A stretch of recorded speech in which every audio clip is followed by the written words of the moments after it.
lecturer in the philosophy department at the University of Wisconsin, where he studies the philosophy of religion and the philosophy of science. And now, let's join the debate. The debate will be in three basic parts. First, we'll spend 40 minutes in a formal debate with Mike starting out with a 12-minute statement, Dan with a statement, and then each having a rebuttal. Then we'll have a 40-minute time of crossfire where they can speak to each other, more informally ask questions of each other. And then we'll have 20 minutes of question and answer from you. At that time, we'll have 2 lines. Anyone who would like to come up and ask questions will form lines. And then we'll have closing statements from each of them, and we should have a very productive evening. Mike. Good evening. It's nice to be with you this evening, and I'd like to thank Campus Crusade for Christ here at Madison for inviting me to participate in tonight's debate. This evening's question is, did Jesus rise from the dead?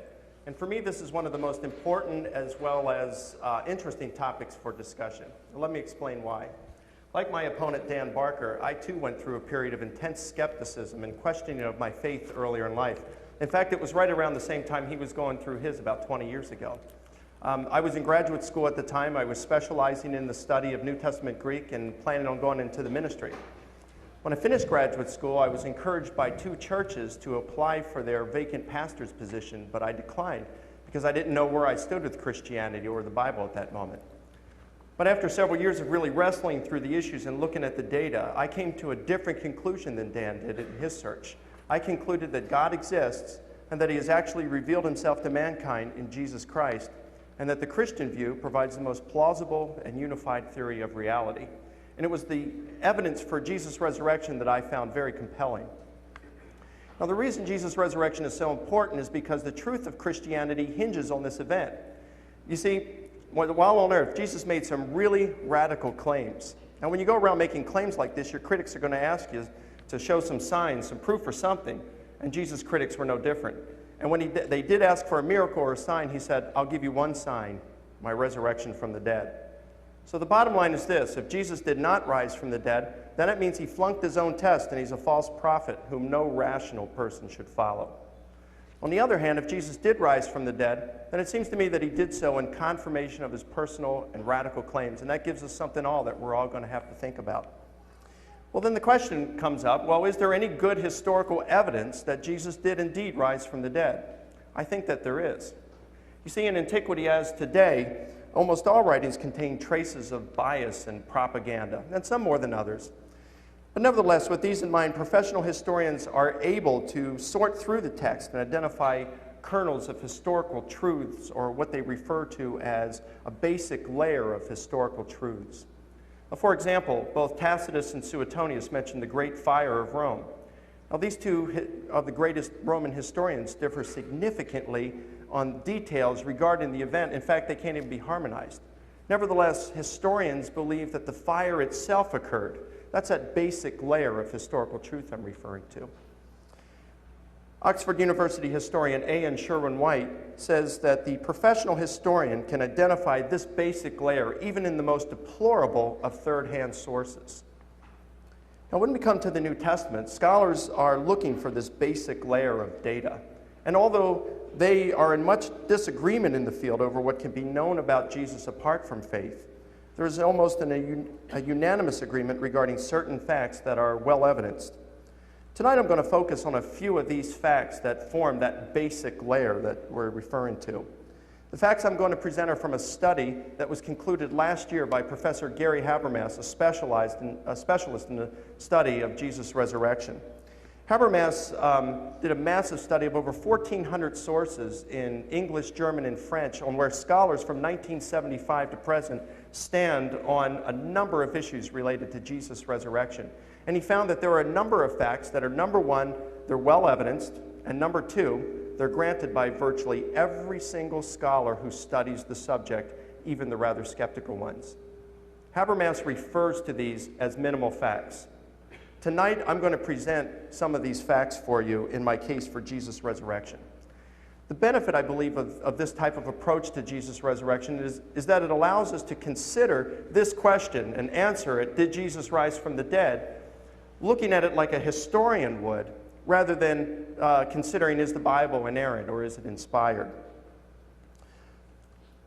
So by doing this, we don't have to consider other issues about Jesus' resurrection, such as what was the nature of his resurrection body, and some of the events described in the Gospels.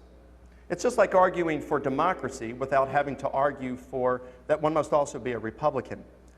So what are some of these minimal facts that Habermas discovered? Well, allow me to present 4 this evening. Fact number 1, Jesus' death by crucifixion. That Jesus was executed by crucifixion is reported in all 4 Gospels. However, even a number of non-Christian sources mention the event. Josephus, Tacitus both mention that Pontius Pilate crucified Jesus.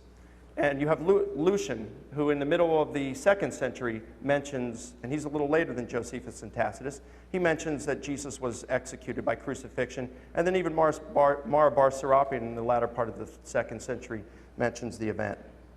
Even the highly critical New Testament scholar of the Jesus Seminar, John Dominic Crossan, writes that he was crucified is as sure as anything historical can ever be.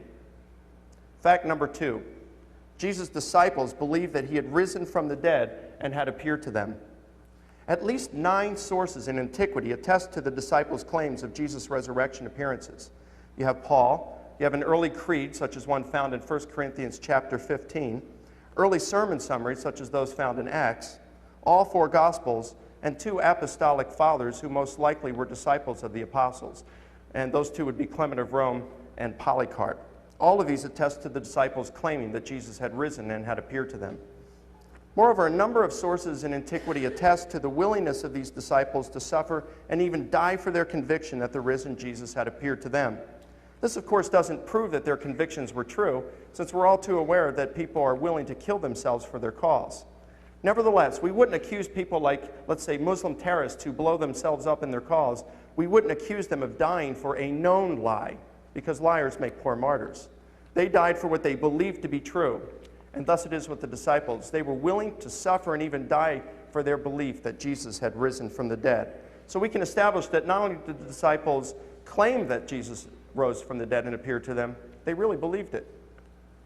Paula Fredrickson of Boston University, not a believer, comments, "I know in their own terms what they saw was the raised Jesus.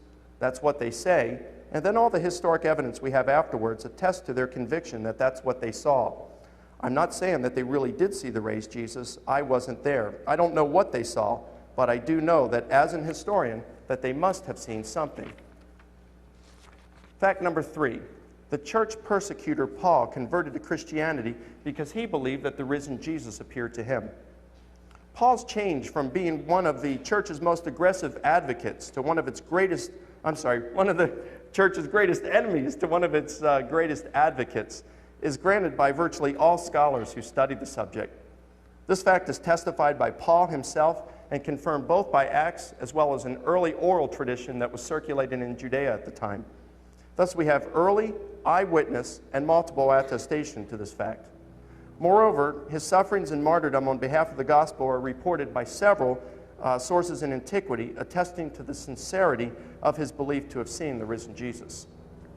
Fact number 4, the conversion of the skeptic James, the brother of Jesus, because he too believed that he had witnessed the risen Jesus.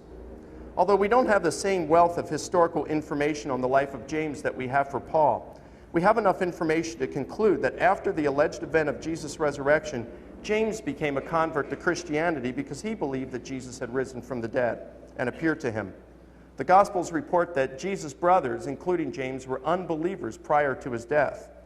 After that, one of the ancient oral traditions, in fact, the one found in 1 Corinthians 15, mentions an appearance, a post-mortem appearance of Jesus to James. Then James is identified in several sources as a leader of the church in Jerusalem, and then later on we find in 3 sources, one of which is non-Christian from the 1st century, Josephus, that James was martyred for his faith. Gary Habermas shares the results of his recent research regarding the beliefs of Paul and James that the risen Jesus had appeared to them. He says, in particular, the credibility of the Apostle Paul's testimony that he also had an experience that he believed was an appearance of the risen Jesus is recognized by virtually all scholars.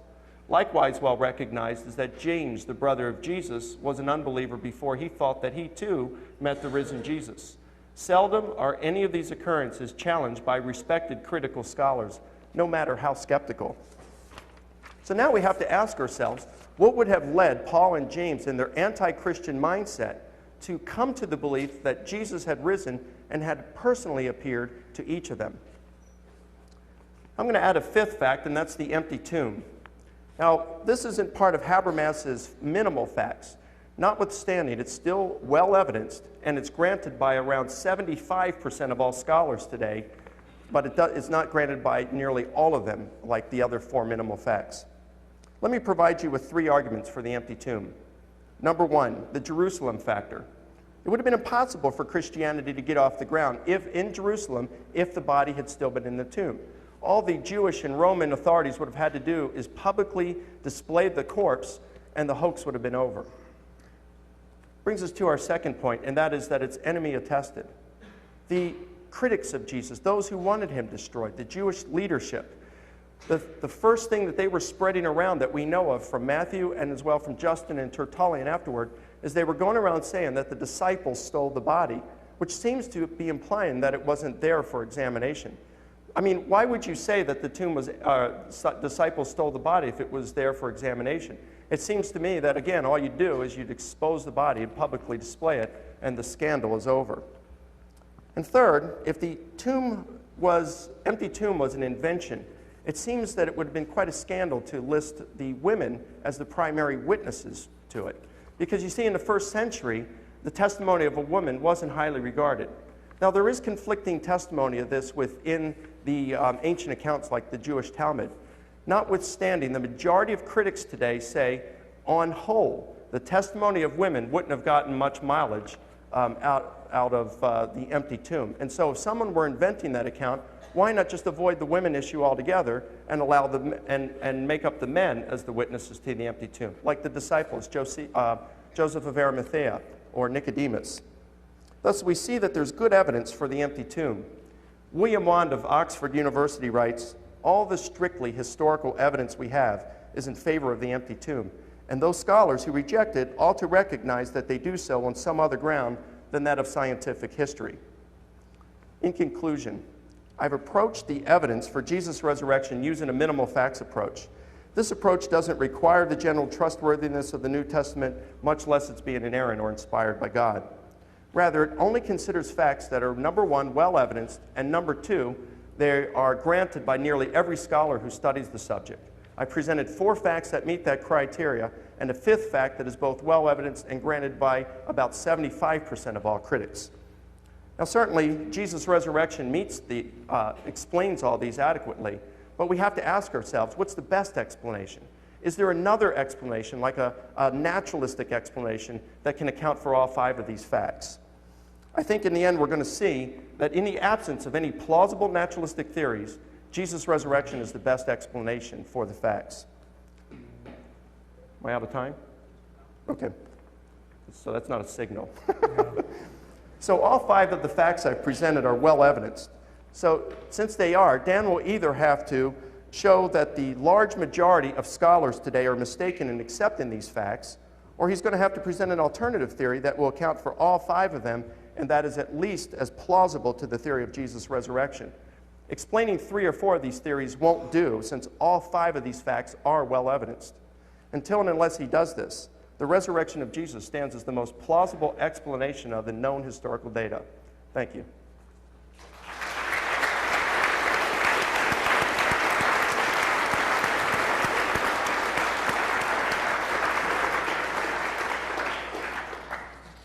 Now we hear from Dan Barker.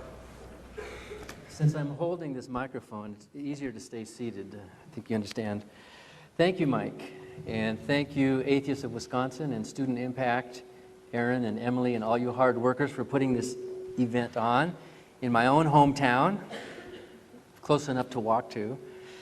I used to believe in the resurrection of Jesus. I believed it so strongly that I dedicated my life to it. I traveled as an evangelist. I was a minister in churches. I was a missionary in Mexico. In fact, I even wrote a musical about the resurrection of Jesus Christ in the late 70s, which is still being performed, by the way. And I'm still getting royalties from this, which is kind of fun. I put the money to good use. I believed, like what Paul said, if Christ be not risen, then our faith is in vain. And I dedicated my life 100%. I was a born-again Christian, an evangelical. I had a soul-winning ministry where people would come to pray and give their lives to Jesus and be reborn. All of that. The Bible says, by their fruits you shall know them. And my life manifested all of the fruits of the Spirit. I was sincere. I was not a phony. But then I changed my mind. I can't tell you that whole story tonight. I wrote a book about it, explaining how you can go from a soul winner to an atheist, basically through reading. Part of it was the resurrection of Jesus. Thomas Paine wrote, more than 2 centuries ago, "Is it more probable that nature should go out of her course, or that a man should tell a lie? We have never seen in our time nature go out of her course, but we have good reason to believe that millions of lies have been told in the same time. It is therefore at least millions to one that the reporter of a miracle tells a lie." That's common sense. All of us believe that about other religions. We believe that about Christians. I used to believe that about Muhammad and the angel Gabriel giving him the recitations. As a non-Mormon, I believe that about Joseph Smith. It's easy to dismiss the lies and the fables and the exaggerations of other religions, but when it comes to our own faith, we think they are so precious. David Hume wrote, "No testimony is sufficient to establish a miracle. No testimony, unless that testimony be of such a kind that its falsehood would be more miraculous than the fact which it endeavors to establish." Carl Sagan liked to say, "Extraordinary claims require extraordinary evidence." There's no doubt that the claim that a man who was brain dead and heart dead for a number of days or a number of hours, who resuscitated bodily from the grave, there's no doubt that that is an extraordinary claim. That thing doesn't happen all the time. If it did, if people were routinely raising from the graves of Madison, well, then the miracle wouldn't count for much, would it? It has to be a special thing for it to count for a sign of God's power. So, yes, it's an extraordinary claim that a dead man came back to life bodily. But I don't think we even need to look for extraordinary evidence. I think in the case that Mike just gave us tonight, we don't even have close to ordinary evidence. I would think, let's first get the case up to ordinary evidence. Ordinarily, we would seek some kind of corroboration for the story from the contemporaries. Did you know that there is no corroboration for that story anywhere in the 1st century? Do you know that at least 40 people wrote about the early years of the Roman Empire in great detail, many of them about that area and about other self-proclaimed Christs, but nothing about Jesus? If Jesus really had resurrected from the dead, why are we only hearing it from his followers? Why did he not go to Pilate's front door and knock and say, "Hey, I'm here"? Why didn't he go to Herod's door? Why didn't he go to some historian? Why didn't he do it in the 20th century when we had video cameras? You know, when we could corroborate things a little bit better. Why are we having to rely on second, third, fourth-hand testimony? If it was ordinary testimony, we'd be able to cross-examine our witnesses. In a court of law, we'd be able to put them on the stand and look and find out something about these supposed witnesses, Peter, James, Paul. We can't do that. All of the Gospels were written anonymously. We don't know who wrote any of them. They were writing secondhand. They were writing late. We don't know anything else they wrote to check their veracity or their reliability. All we have are these religious, admittedly propagandistic documents. John even admits it, "I'm writing that you may believe." We can't cross-examine the witnesses. We have no idea of checking what kind of habits they are in about telling the truth or not, especially given the fact that we know that human nature has this immense propensity to exaggerate, especially on religious grounds. If we had some direct eyewitnesses, that would be ordinary testimony. But you know what? We do not have a single eyewitness testimony of the resurrection itself. Well, actually, we do. The Roman soldiers said that they came and stole the body.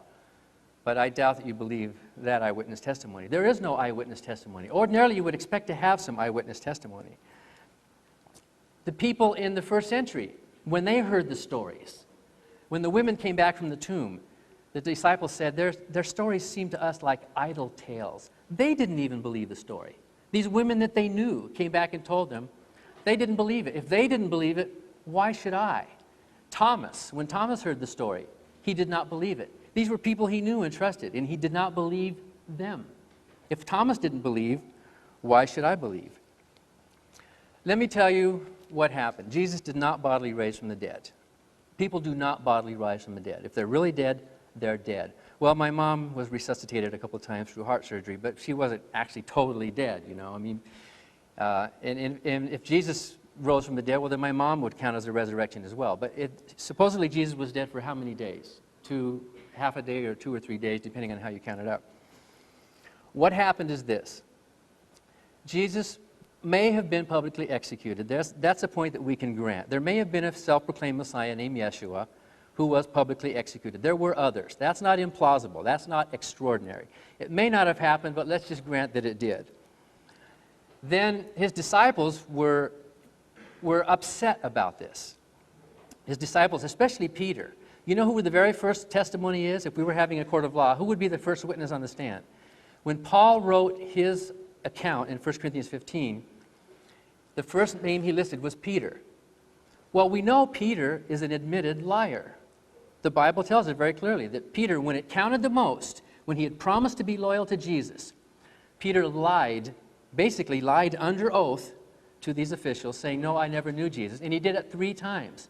What kind of credibility can you give to that testimony? A man who lies when it really matters the most, he would be laughed off the stand in a court of law. Jesus died, let's say. The disciples on Black Sabbath were going, what in the world is happening here? They were upset. Then, Peter and others believed that Jesus ascended to heaven spiritually, that Jesus resurrected spiritually, not bodily. They believed that what happened to Jesus was the same thing that Christians believe happens to grandma when she dies, or that's going to happen to you when you die. You're going to die, your body's going to rot in the grave, but hallelujah, your soul's going to ascend into heaven. That's what the early Christians believed, and you can prove it using the New Testament documents. The earliest account we have, can we put up that thing about, that thing you typed in for me? If you can find it. There it is, okay. This is the earliest thing we have written. This was written around the year 55, which is a quarter of a century after the events. Jesus, if he was executed in the late 20s, maybe the year 30. This was the first thing we have written, 25 years later, written to a people in Corinth, which is more than 1,000 miles away. And Paul writes, and he obviously edits this thing. This is like a little hymn or a formula that he's reciting that he said he received from someone. Well, you can't see it. Well, just turn that off. I'll just talk about it. He said, Jesus was buried, he rose, and then he appeared to people. First to Peter, then to James, and then he obviously edits it because he said he appeared to me. So he's monkeying with the text a little bit. That word buried is not a tomb. The word tomb or sepulcher didn't come until Mark, which was around the year 70. Buried, what they did with executed criminals in those days was they just buried them in a common pit. If there's no mention of a tomb, there can hardly be an empty tomb if there's no mention of a tomb in this passage. And then Paul said that he raised. That word raised is not the word resurrected. Resurrected is anistemi or anastasis. He used the word egiro, which means that he raised. It's the word for waking up. All through the New Testament you find that word egiro. When Jesus was asleep in the boat, the disciples went and woke him up. No one thinks he resurrected from the bottom of a boat. He could have used resurrected, but he didn't. He used the spiritual word, egiro. Jesus was buried, and then he rose, he ascended. And then the word appeared, ophthi, he appeared to these people. That word is the word used for visionary appearances. That is not a bodily appearance. Remember the story of the Transfiguration? When James and Peter went to see Jesus transfigured, and guess who appeared to them? Moses and Elijah. Remember that story, Christians? Well, that's the same word, ophthi. Moses and Elijah appeared to Peter using that same word. You think Moses and Elijah appeared bodily? Of course not. They were having this spiritual experience. Otherwise, we should look for the empty tomb of Moses, right? And Paul's using these words that were used by the primitive Christians, not for a bodily resurrection, but for a spiritual resurrection, ascension into heaven, where the body just stayed where it was. Now, I have to move on. In the year 70, the first gospel we have written was Mark, and you also notice it's very, very simple. Maybe there's one extraordinary event in that story. There was a man with a white robe on. Maybe that was an angel. In the year 80, we get to Matthew and Luke. Then we start seeing more extraordinary events. By the time we get to the year 80, a half century later, we start seeing these rolling stones and earthquakes and angels. And then John was written after the year 90, 95 or so. Then we start getting these fantastic. And you know what you can see? If you take these appearances, starting with 55 was Paul, 70 was Mark, 80 was Matthew, 85 was Luke, and 90 or 95 was John. If you count up the number of extraordinary events that are in these stories, you'll notice a curve. In the beginning, there's 0. With Paul, there's 0. With Mark, maybe there's 1. With Matthew, we have 2 or 3. And by the time we get to John, by the end of the century, 60 or 70 years later, we start having these extraordinary events. You know what that shows? That shows the pattern of legendary growth. The earliest Christians did not believe what the later Christians believed. The later Christians believed in all these great appearances and touching of Jesus. But the mistake modern Christians are making, the mistake Mike is making, is that he's looking at the primitive Christians through the lens of the later group, which was a second or third generation of believers who were exaggerating, who were making up the story. Yes, they did believe that Jesus ascended. The early Christians believed it was spiritual. The later Christians, who were not part of the primitive church, believed that there was some kind of a bodily resurrection as legends grow, as they grow and as they develop. Therefore, I can probably, for the sake of argument, 1 minute, I can probably grant most of Mike's minimal points, but interpret it as a spiritual resurrection, not as a bodily thing. Just like when my granddad died, my grandma swore that he kept coming back in the room talking to her. And I said, Grandma, well, that's a hallucination or a dream. And she said, no, it's real. I see him. He comes in, he waves at me, he talks to me, he opens drawers. I said, Grandma, it's very real, but it's in your mind. It's happening in your mind. And so when Peter prayed, Jesus, forgive me, he told his friends, Jesus forgave me. And they said, you saw Jesus? Peter saw Jesus. And so you know how the story grows and how it gets going. And then you know how religious fervor gets into people, especially after their Messiah died. With this disconfirmation, they wanted it to come back. They brought it back in the form of a religion called Christianity. Jesus did not bodily rise from the dead, but something did happen to cause some people to believe that he spiritually rose from the dead.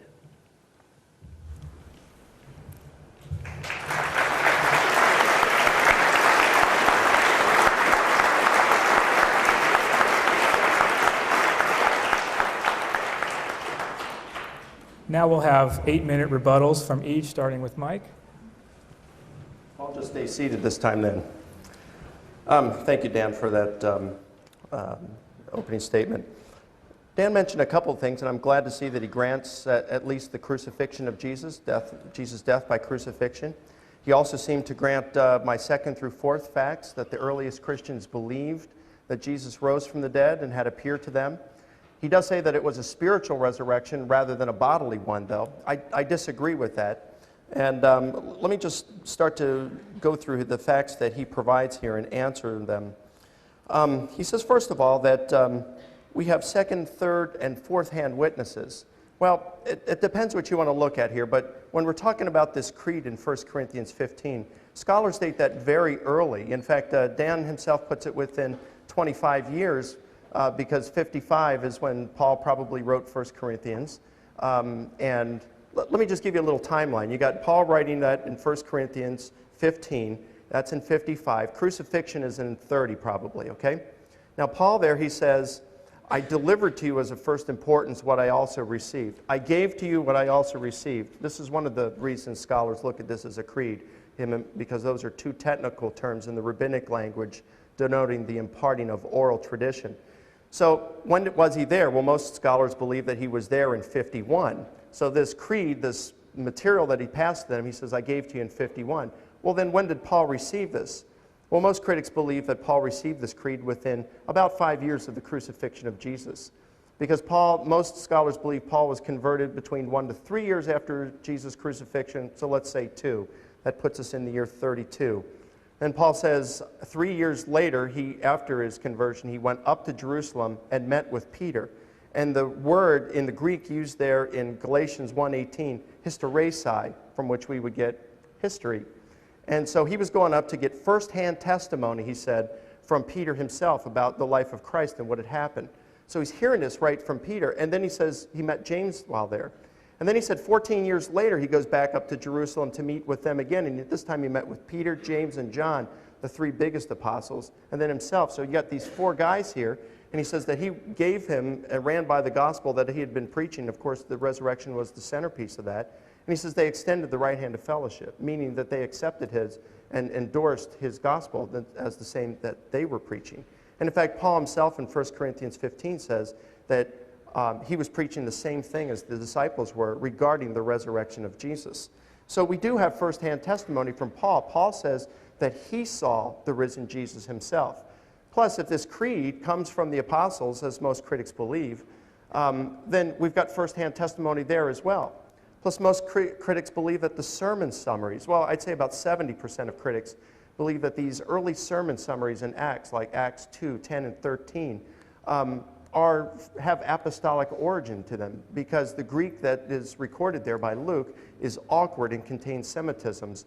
So it would seem that it was translated from another language, and since it's Semitisms, Aramaic, into Greek. And so most critics, again, do believe that that goes back to the apostles themselves. So we do have firsthand testimony. And besides, even if we didn't, we've still established through multiple early testimony that this is indeed what the disciples were claiming. So it's irrelevant if they were second, third, or fourth-hand testimony. The majority of critics today say we've got a lot of evidence, and I listed you 9 sources, and at least one, Paul, was an eyewitness for that. And to claim that the disciples were saying that he rose from the dead and appeared to him. Well, then he says, what we have here is propaganda. He says, John said, I'm writing that you may believe. And so therefore we shouldn't believe because we shouldn't trust John because of that? Well, Dan, you've written a book, Losing Faith in Faith. Dan has written a book so that we may not believe. Sounds to me like that's propaganda. Should we throw your book out because of that? I don't think so. I think we consider, and we do like professional historians do, we weed through the material and get to that basic layer of historical truths that the historians look for. And then Dan says, well, if people are dead, they're dead. They're not going to rise. And he quotes Payne, Hume, and Sagan on this. Well, I agree that a person who dies, you've got the second law of thermodynamics here, that their body's going to decay. They're not coming back to life by natural causes. But folks, no one is claiming that Jesus came back to life by natural causes. The claim is that God raised Jesus from the dead. And I don't see any reason why, if God exists, that there'd be any reason to say that this author of life couldn't likewise raise someone from the dead and give that person life if he wanted to. He says, well, extraordinary claims require extraordinary evidence. I think we have that. I think we've got extraordinary evidence for the resurrection of Jesus.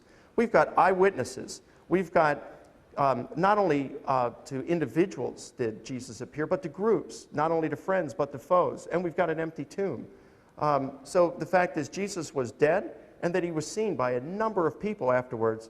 And like I said in my opening statement, in the absence of any plausible naturalistic explanations, I don't see any reason why the conclusion Jesus rose from the dead should be abandoned. He said there's no, it's falsehood. Quoting Hume, its falsehood must be more improbable than the event itself if we're going to accept a miracle. Well, I think so, because how are we going to account? Dan himself said that they saw something that they believed was a risen Jesus. Well, what was it? You know, we need to postulate some sort of a naturalistic explanation here. You can't just say, well, I don't believe them. Well, what did they see? We know that they saw something. And if it wasn't a hallucination or a delusion, and we know that Jesus really died, well, what was it that they saw? If there's no plausible naturalistic explanations, then Jesus' resurrection wins the day. Well, he says Peter is a liar. He denied Jesus 3 times. Well, come on. The guy was being threatened with torture and a brutal execution. He knew what crucifixions looked like. He knew what he was going to have to go through if he was tortured and killed.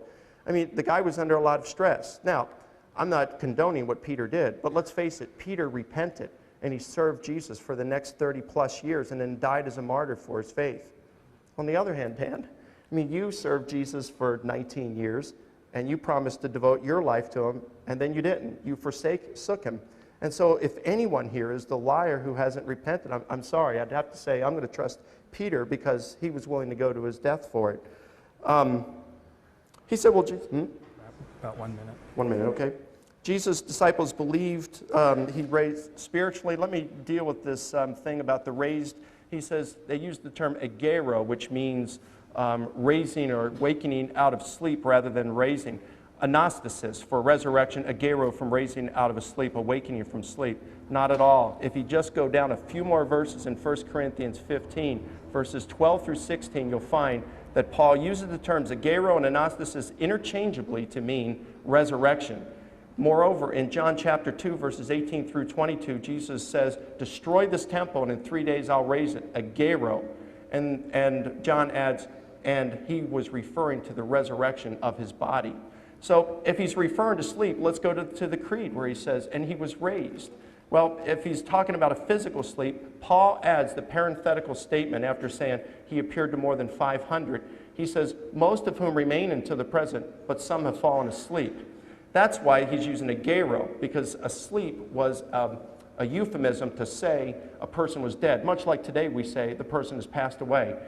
If we're going to take Dan's explanation that they were wakened out of a sleep, Paul's adding this 25 years after they saw it. He said, some have remained into the present, but others have fallen asleep. Gosh, these people must have been awfully tired 25 years later. So this really betrays a lack of understanding, I think, of Greek on your part, Dan, and I think that this was evident. I guess I'm out of time, so I'll stop.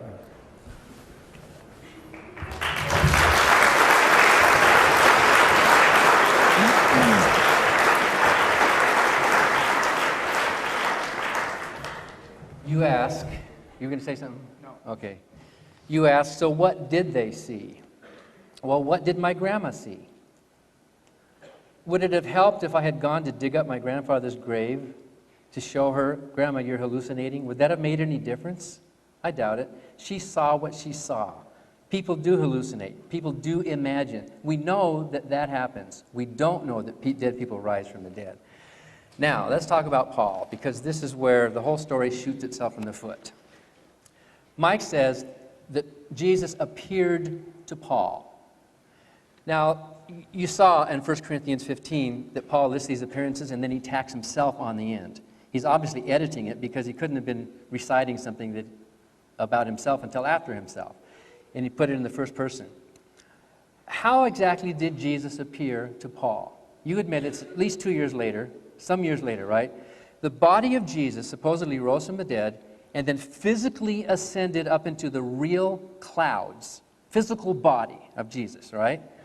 Up there, hanging up there somewhere physically, defying gravity for all this time. Paul is on the road to Damascus, and suddenly he hears a loud noise. He's knocked off his horse. He's knocked blind, and you wonder, how can a blind man see anything? Are you telling me that the physical body of Jesus was floating up in a real cloud above the road to Damascus? The actual physical body?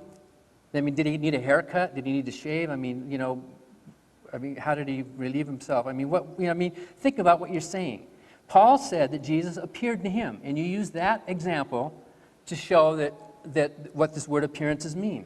I don't think anyone believes that Jesus appeared bodily, physically to Paul at that point. He had what some people would call a spiritual, maybe epileptic experience. I mean, it sort of looks like epilepsy, a person who falls off his horse and hears voices. Paul never claimed to have met Jesus before that. He wouldn't have recognized him.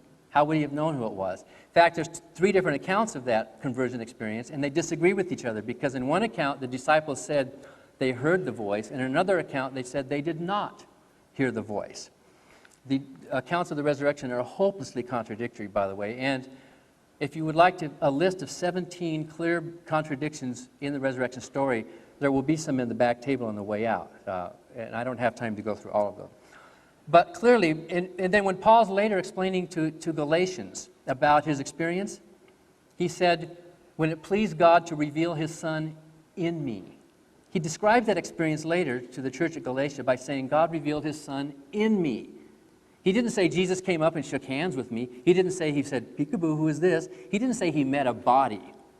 For Paul, Jesus was an ascended spiritual Christ, not a real flesh and blood person. Paul never met Jesus. And yet in that same passage that we looked at, we see Paul's non-physical encounter with Jesus put right up next to Peter and James and these others. Obviously, you can't have it both ways. That word ophthi is a visionary or a spiritual experience. He did not bodily meet. If you think he did, then explain to me how the physical body was hanging up there. And where is it now, you know? Does he need to wash his clothes once in a while? I mean, is he physical or not? We don't know how the disciples died. We don't know about how any of them died. It's second-century sources, except for Judas, for which there are two contradictory accounts of his death, and Stephen. We don't really know how any of them died. The life expectancy in the first-century Rome was 45 years old for surviving children. So anybody who was about Jesus' age around the year 30 would have been dead by the year 55 by life expectancy. Certainly by the year 70, this would have been ancient. These would have been ancient people. And certainly by the 80s and 90s, if these men died horrible deaths of martyrdom and persecution, how did they live long enough to write those Gospels? Being martyred is not a good way to double your life expectancy.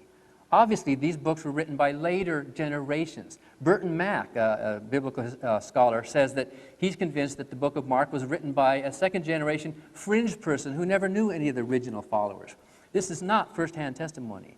This shows all the earmarks, and you didn't even address my evidence of legendary growth across history, starting from simplicity, where we have no bodily ascension and no angels and no women at the tomb and no rolling stone and no earthquakes and eclipses and that, until we get to the end, the mistake that Christians make of trying to view the entire Testament as if it were flat, when actually it grew over time.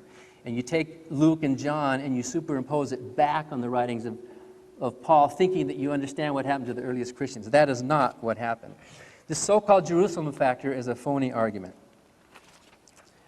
Who would have been interested to go dig up the grave of another supposed Messiah?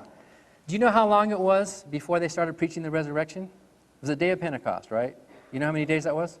49 days, 7 weeks. By the time they started preaching, it was probably a couple of months. By the time anybody might have cared to break the law, because it was a crime to dig up a grave in those days. By the time anyone might have taken this sect seriously enough to care to break the law, and if they had known where the grave was, what happens to a body in that climate, in that part of the world, after 2 months? What happened to Lazarus? After 3 days, he was stinking, right? Suppose they had found the body and found this decomposed skeleton and paraded it through the streets of Jerusalem. Would any of the disciples have believed that that was the body of Jesus? Nobody in their right mind, no critic in their right mind would think they could pull off something like that. Would you have believed it if somebody paraded a skeleton down the streets? No one seemed to know where he was buried. His tomb was never venerated, although the tombs of other supposed resurrected saviors, like Dionysus and others, were venerated, even though the tombs were supposedly empty. This was, the tomb was never even as a shrine. In fact, the young man told the women, "Come and see the place where the body lay." So you know Christians would have been going there, right? They do today where they think the shrine is, but they didn't back then. They must not have even known where it was. There must not have even been a tomb. This whole idea of an empty tomb is just this idea to give some credence to the resurrection of the body. The body of Jesus, if he lived and if he was publicly executed, probably rotted in a common grave where it might have been eaten by dogs. That's what happened with most of those executed criminals. There was no sepulcher, there was no tomb, and according to your very own evidence, Paul's testimony of supposedly seeing this ascended Jesus, resurrected Jesus, there were no bodily appearances. The 500 is a conveniently round number. Who in Corinth, a quarter of a century later, would have got that document and said, "Oh, he was seen of 500. Well, what are their names? What are their addresses? Who were they? Why did no other historians of the time notice anything?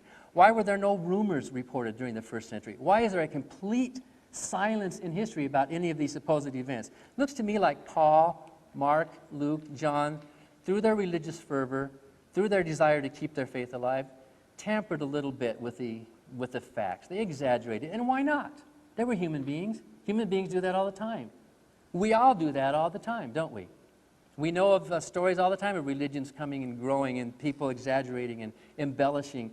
So what made those first century human beings exempt? Were they some kind of supernatural cartoon characters who were never tempted to sort of exaggerate the truth a little bit? Or were they more like people that we know human beings really are? It is very respectful to their humanity to assume that they were just people. They maybe got a few things right, but they got a lot of it wrong. And certainly the evidence that Mike has presented and the evidence that we have through these friends and followers of Jesus doesn't even come close to ordinary testimony. I don't believe it. I'm convinced Jesus did not and could not have risen from the grave.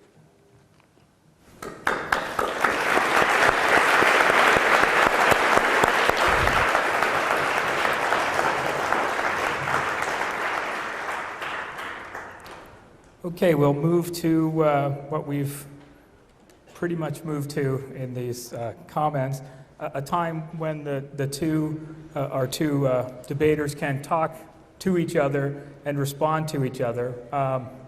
We'll give Mike the first 11 minutes, and then we'll let Dan take 11-minute time of bringing questions and focusing an actual dialogue.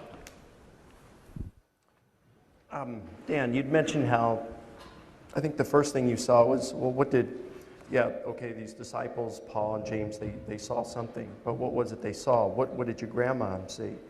And you said, you mentioned a grief hallucination. And I would agree with that. If she really believed she saw your grandfather, that a grief hallucination sounds like a good explanation for that, rather than a resurrection.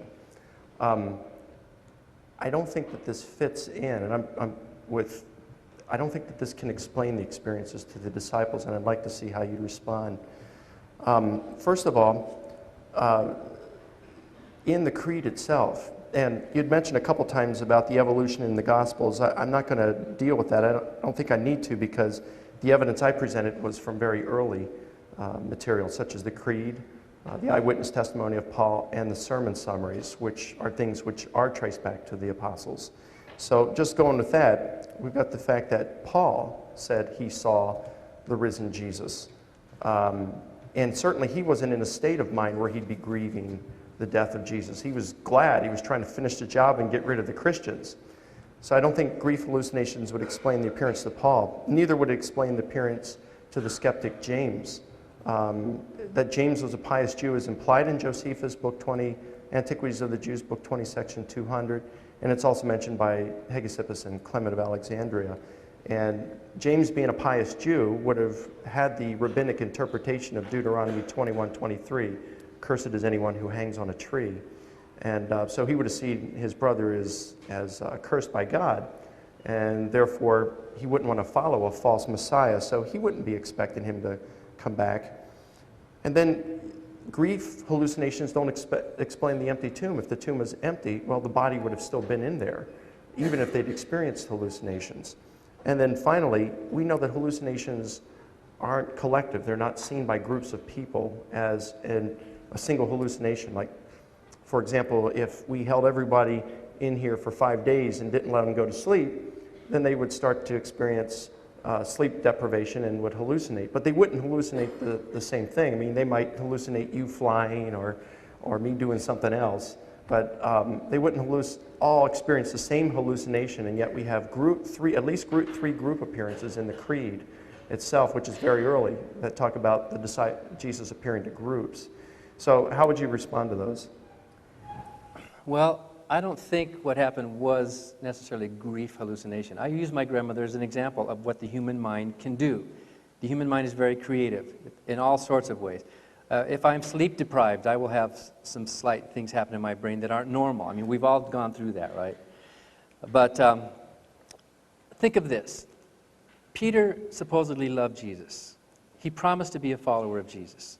He spent all these years with him, supposedly seeing the miracles, supposedly seeing firsthand all this power and feeling the Spirit of God. He supposedly knew all of this stuff.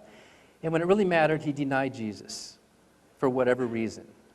Maybe I don't blame him. You know, I'd probably do the same thing. But he did. He did lie, and you admit that he lied when it really could have mattered to him. Because he could have told the truth and expected a miracle to save him, like Jesus could have done. But no, he apparently wasn't trustful enough of the miracles of Jesus to have trusted him to go ahead and tell the truth. Well, Jesus died. They were expecting this kingdom to go on, and then he's crucified. He's executed, publicly executed. It wasn't on a T-shaped cross, but it was on some kind of a stake. And then here's the disciples. They're all upset. And imagine how Peter felt. If you don't want me to interrupt, just say it, and you can set the tone that way.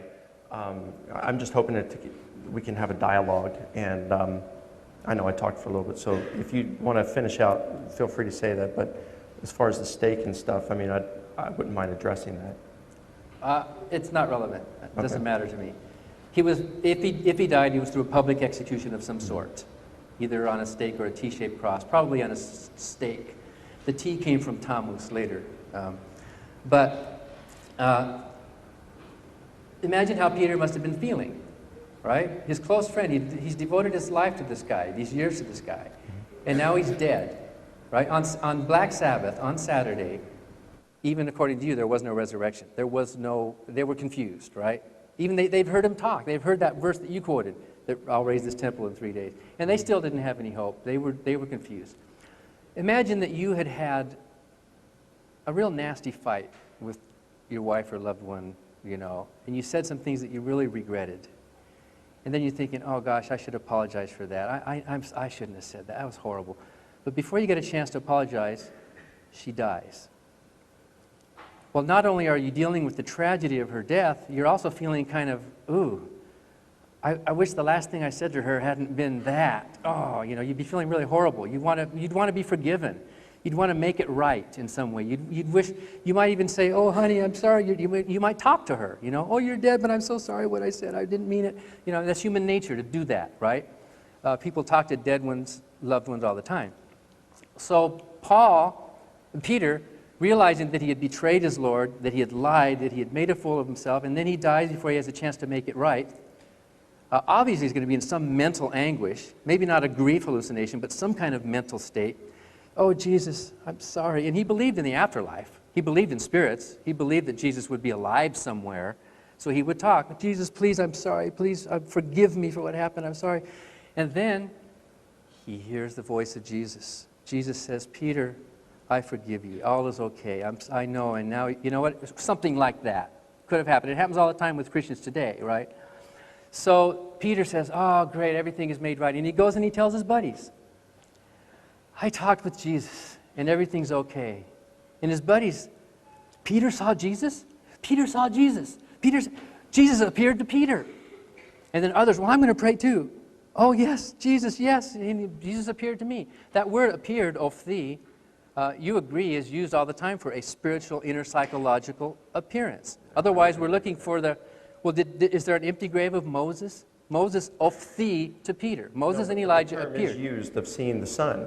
And in Greek, ophthe, in the aorist tense, of course, means that you saw something. It's a sight. So it could mean, hey, this is a sight right here. Now, it can be used in a sense of a vision, like it's used by Paul when he talks about when he was caught up into heaven. But he said, I don't know if it was in the body or not. So for Paul, it was so real, he didn't know if this was something that he would still say it had extra mental qualities to it. So, no, I disagree that we're talking about a hallucination or some kind of vision. You do agree with me that ophthi is not necessarily a bodily physical appearance, right? Absolutely. Not necessarily. Right. And since it's used in the exact same construction in other parts of the Bible, Moses ophthi to Peter, right? Which no one took as a bodily appearance. I don't know about that. I mean, you're talking about the transfiguration there. Why did Peter say, if it was that type, why did Peter say, let's build shelters for these guys? You don't do that for visions in heaven. You mean, so Moses died thousands of years earlier and his body, his physical body came back down on that mountain? You're talking about an actual physical body that you could reach out and touch? Yeah. You think that happened? Yeah, I do. Yeah. Well, and the language doesn't say wouldn't prevent that at all. Well, when Paul got this vision to go to Macedonia, remember that? Yeah. The Macedonian appeared to him in a vision. That word was ophthi. Yeah. He appeared to him. Was the actual Macedonian standing in the room as a physical man? I would say not. No, so you agree that that's an ambiguous word that I doesn't agree. necessarily mean a bodily physical appearance. And exactly why it doesn't. It can mean physical. It may mean non-physical, but that's precisely why you can't use that to say it meant a vision, because now you're saying it's requiring vision, and it doesn't follow. Okay, you tell me what's more likely. Did my grandfather physically, bodily appear to my grandmother, or was that a mental thing that happened? I think it was a grief hallucination on your grandmom's part, but that can't account for the appearances to the disciples. It may for Peter. Maybe you could say Peter was in a frame of mind. Well, Peter was the first one. Yeah, but it doesn't account for Paul. He wasn't grieving. James wasn't grieving. It wouldn't account for the empty tomb. And hallucinations aren't group appearances. And that's why, Dan, almost all scholars today reject the hallucination hypothesis. You said 75%, right, of scholars. The empty tomb. The empty tomb. Yeah, the empty How did tomb. you get that number? That came from Habermas's, and he consulted over 1,400 references by scholars written in English, German, and French since 1975 through the present. You know about the Westar Institute? Sure. Well, you know there's Jesus seminar. 75 plus qualified scholars with PhDs or equivalent in the biblical languages, in the studies, who agree that Jesus did not. They're believing Christians, and they believe in God, and they believe in the Spirit, and they believe in miracles. Most of them do. And yet they, on scholarly grounds, reject the bodily resurrection. So Sure they do, but by and far, most scholars today believe that the disciples held to a bodily resurrection. Gert Ludemann, have you heard of him? I know Gert Ludemann. Okay, he's an atheist New Testament critic. And let me read you something that Ludemann wrote. And this is on 1 Corinthians 15. Again, Ludemann is an atheist New Testament critic, and he says this: "Let me hasten to add that I do not question the physical nature of Jesus' appearance from heaven." Then he went on to explain why Paul is, in 1 Corinthians 15, referring to a physical body, then adds, "All of this derives from Paul's inability to think of the existence of a person after death in a non-bodily form." So you have even critics saying, all right, they don't believe in the bodily resurrection of Jesus, but they'll at least say that the disciples held that. The disciples held to a bodily appearance of Jesus. And that's why, you know, the creed, you've got, Paul says that that Christ died for our sins, and that he was buried, and that he was raised on the third day. It's like what goes down in burial comes up in resurrection. And then 4 other times throughout 1 Corinthians 15, he says, it is sown and is raised, it is sown and is raised. What goes down comes up. And then elsewhere in Paul's writings, like Romans 8:11 and Philippians 3:21, he strongly implies bodily resurrection. Okay, then explain why in that same chapter, 1 Corinthians 15, Paul uses egero for that formula, but later when he's talking, he mixes egero and anastasis. Yep, those terms are used interchangeably. They're not used interchangeably. I think if you look at the text, you'll find it. I've looked at the text. They are used in a comparative way, not an interchangeable way. For example, Paul tells Christians, "Awake, thou that sleepest, and rise from the dead." He uses that phrase in the Bible. "Awake, thou that sleepest, and rise from the dead." He's talking to living, breathing Christians, right? Not dead people. Right. He's telling them, "Awake, thou that sleepest, and arise." And so, in other words, he's saying that even anastasis, even that word isn't necessarily a physical thing. He's telling... Exactly right. Yeah, exactly. So it doesn't have to be taken. And in 1 Corinthians 15, Paul goes on to say very clearly, flesh and blood cannot inherit the kingdom of God. He's very clear about that in the same context. Because this is my 11 minutes. Actually, let's make that your first question of your 11 minutes. The flesh and blood, so your first question here, the flesh and blood was a figure of speech. It's like today we say, and New Testament critics agree on this, today we talk about red-blooded males. Well, we're not referring to them being contrasted with a green-blooded male. And same thing back there when they were saying flesh and blood. If you look in the writings in antiquity, the Jewish writings, you'll find that it's referring just simply to a mortal person. So it wouldn't be a contradiction between Paul saying flesh and blood cannot, and it's saying mortal beings can't enter the kingdom of God. And that fits in perfectly with his use of the terms spiritual. It is sown mortal, it is raised spiritual, meaning a holy body with its spiritual appetites juxtaposed to the natural fleshly body with its sinful appetites. So how long does that take after a person dies, after their body dies? How long did it take for Jesus' body to change from a physical... Is he still up there in a physical body right now? I think he is. A physical body? Yeah, and there's blood pumping through his veins and he has to get a haircut? No, I wouldn't say there's blood pumping through his veins, but we're not saying that. It's a physical body. Well, you just said it was. Is there a physical body of Jesus in but heaven then now? You're mistaken. You're saying just because it's a physical body that we have all the bodily functions. I mean, you talked about him relieving himself, shaving and everything. Why do we have to assume that that's the case just because it's physical? It's an immortal body. Paul says it is sown mortal. It's sown natural. And he uses the term psychikos for that, which later on, or earlier in chapter 2 of 1 Corinthians, verses 14 and 15, he uses the same terms, psychikos and pneumatikos, to contrast the saved man with the lost man. So you agree that the body of Jesus that's in heaven right now is different from the body that he had when he was alive on earth? Yes. So some change happened somewhere. So where is the body that he had on earth? Where are those molecules? Okay.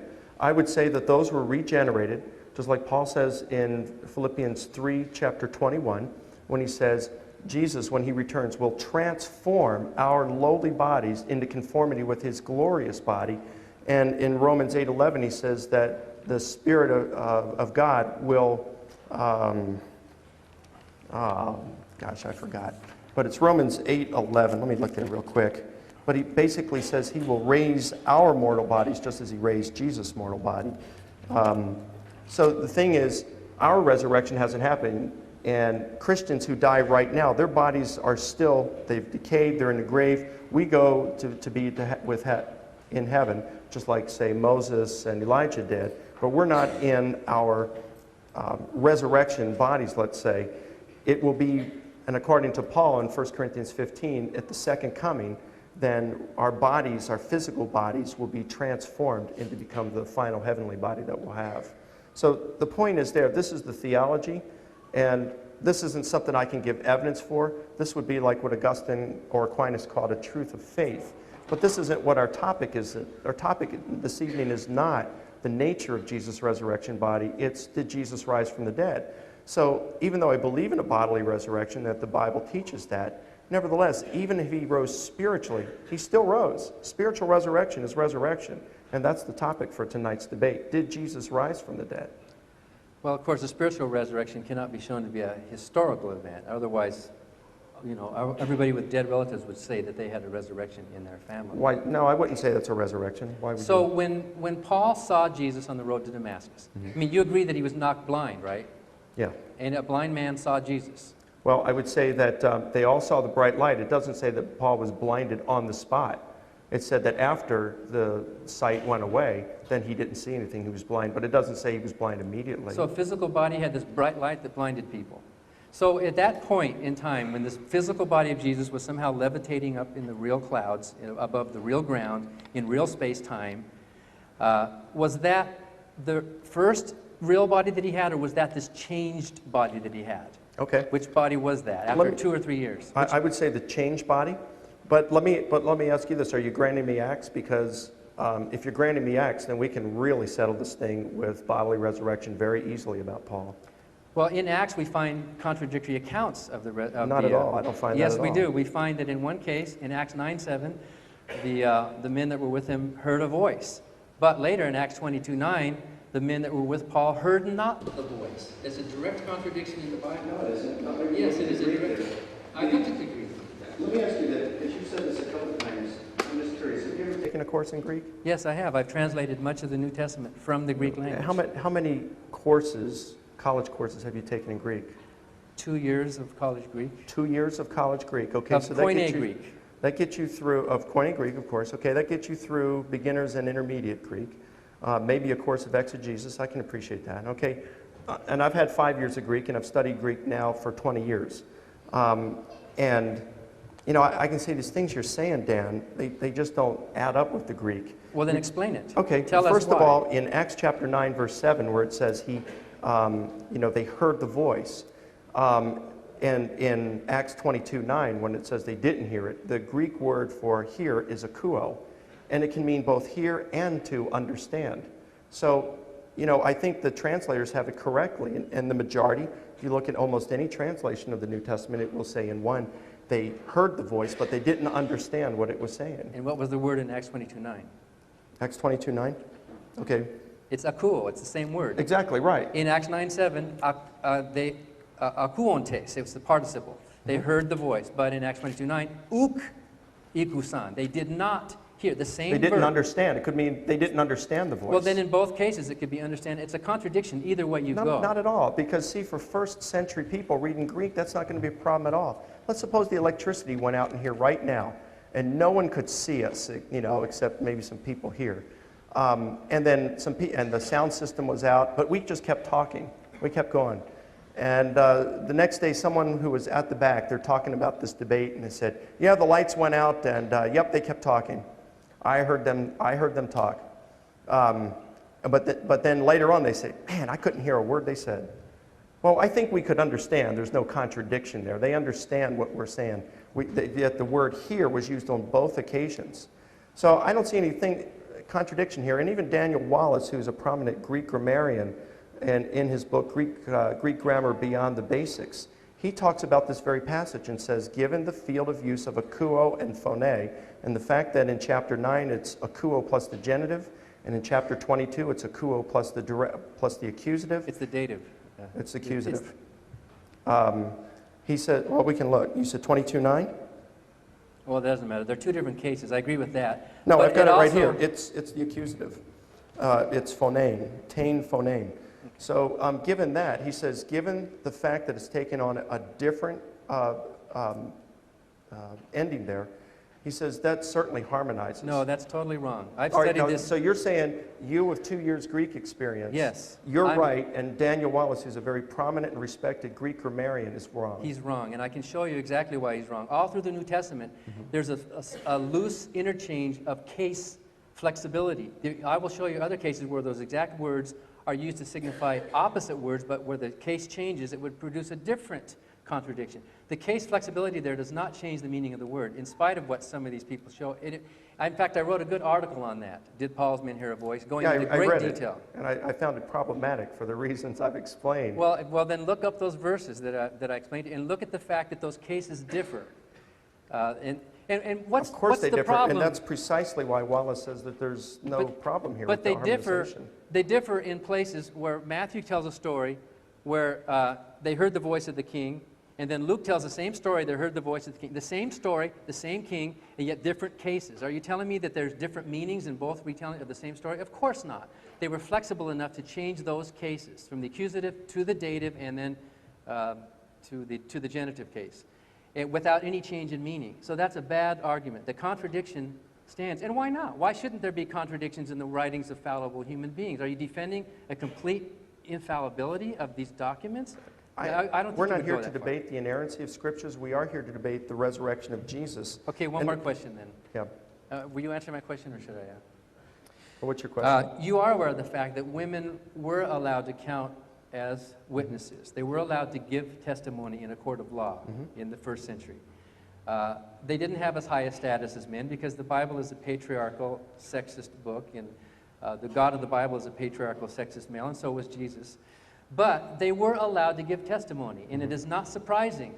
It was the custom of the day for dead people to be tended by the women. The women were given that job, and whenever there was in fact, they would sometimes go into mourning for 1 or 2 or 3 or 4 days. So it's not surprising that there would be women there. In fact, it would be surprising if there weren't. And the testimony of women was often regarded in high esteem. Even Jesus said that a woman, even the New Testament says that a woman could sue her husband for divorce, and you can't do that unless your testimony is worth something. So it seems like parroting the testimony of these supposedly women whose tales seemed as idle tales is trying to give more credibility to the story. It doesn't seem very surprising at all to me, and I wonder why you would think that was important. Well, I'd say, first of all, that insofar as you hold that view that you've stated there, you disagree with the overwhelming majority of scholars. Well, then I do. Okay, and that's fine. I'm not saying it because the majority of scholars hold it, that it's therefore true. But in my minimal facts that I presented tonight, and the empty tomb wasn't one of those minimal facts, but I did say about 75% of all critics grant it. It is well evidenced, and the majority of critics, in fact, the main reason that they like the empty tomb is this testimony of women issue. There's an article written by a very highly critical female scholar. I believe she's from Princeton, Osiek. Anyway, she said that the testimony of women, yes, they could do so, but mainly in the first century, their testimony only was good in regards to women's matters, not when it came to things involving males. And so I think the verse that you brought up in Luke is pretty telling of itself, because you're right. When Luke reports that when the women came and told the men about the empty tomb, that they'd seen Jesus, they thought that they were telling silly tales. So even the Christian scriptures there seem to testify to the fact that men just didn't even regard the testimony of women as very valuable at all. So in addition to those 3 arguments that I gave, I like the verse that you gave as well, and I think we could add that to the list, about the testimony of women and how it showed in the first century they weren't highly regarded. So the whole point is this: if the testimony of women was at best questionable, if you're inventing the empty tomb account, why on earth would you place as your primary witnesses people whose testimony isn't going to get you much mileage when you could have used the males? Well, then let me ask you this. In the earliest document, we're out of time? We're going to need to move to Mike. Okay. A second round of Mike asking questions, and then you can... Oh, okay, I get it. All right. Okay. All right, let's see, in your rebuttal you mentioned about how did Jesus appear to Paul. We talked about that. By the way, I would also say that a major reason why the appearance to Paul is different than it was to the disciples in the Gospels is because it is a post-ascension appearance. That could account for a lot. So I don't see any contradiction because of that problem right there. You mentioned how in Galatians he said God revealed his Son in me. Well, I looked up a couple scholarly commentaries about that a while back, and it seems like a lot of commentators believe, in fact, the majority of commentators believe, that when Paul says, when God was pleased to reveal his Son in me, he's not referring to his conversion experience. He's referring to those 3 years after his conversion experience in Arabia before he went back up to Jerusalem to meet with Peter. So without that, I don't think you've got much there, again, in terms of Paul having an hallucination. How would you explain Paul's experience? What happened there?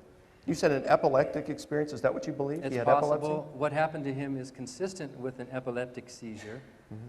Seeing a bright light, getting blinded, falling off your horse, having to, recover from. That's consistent. We can't know. We can't go back and medically examine these people. We can't go back and psychoanalyze these people.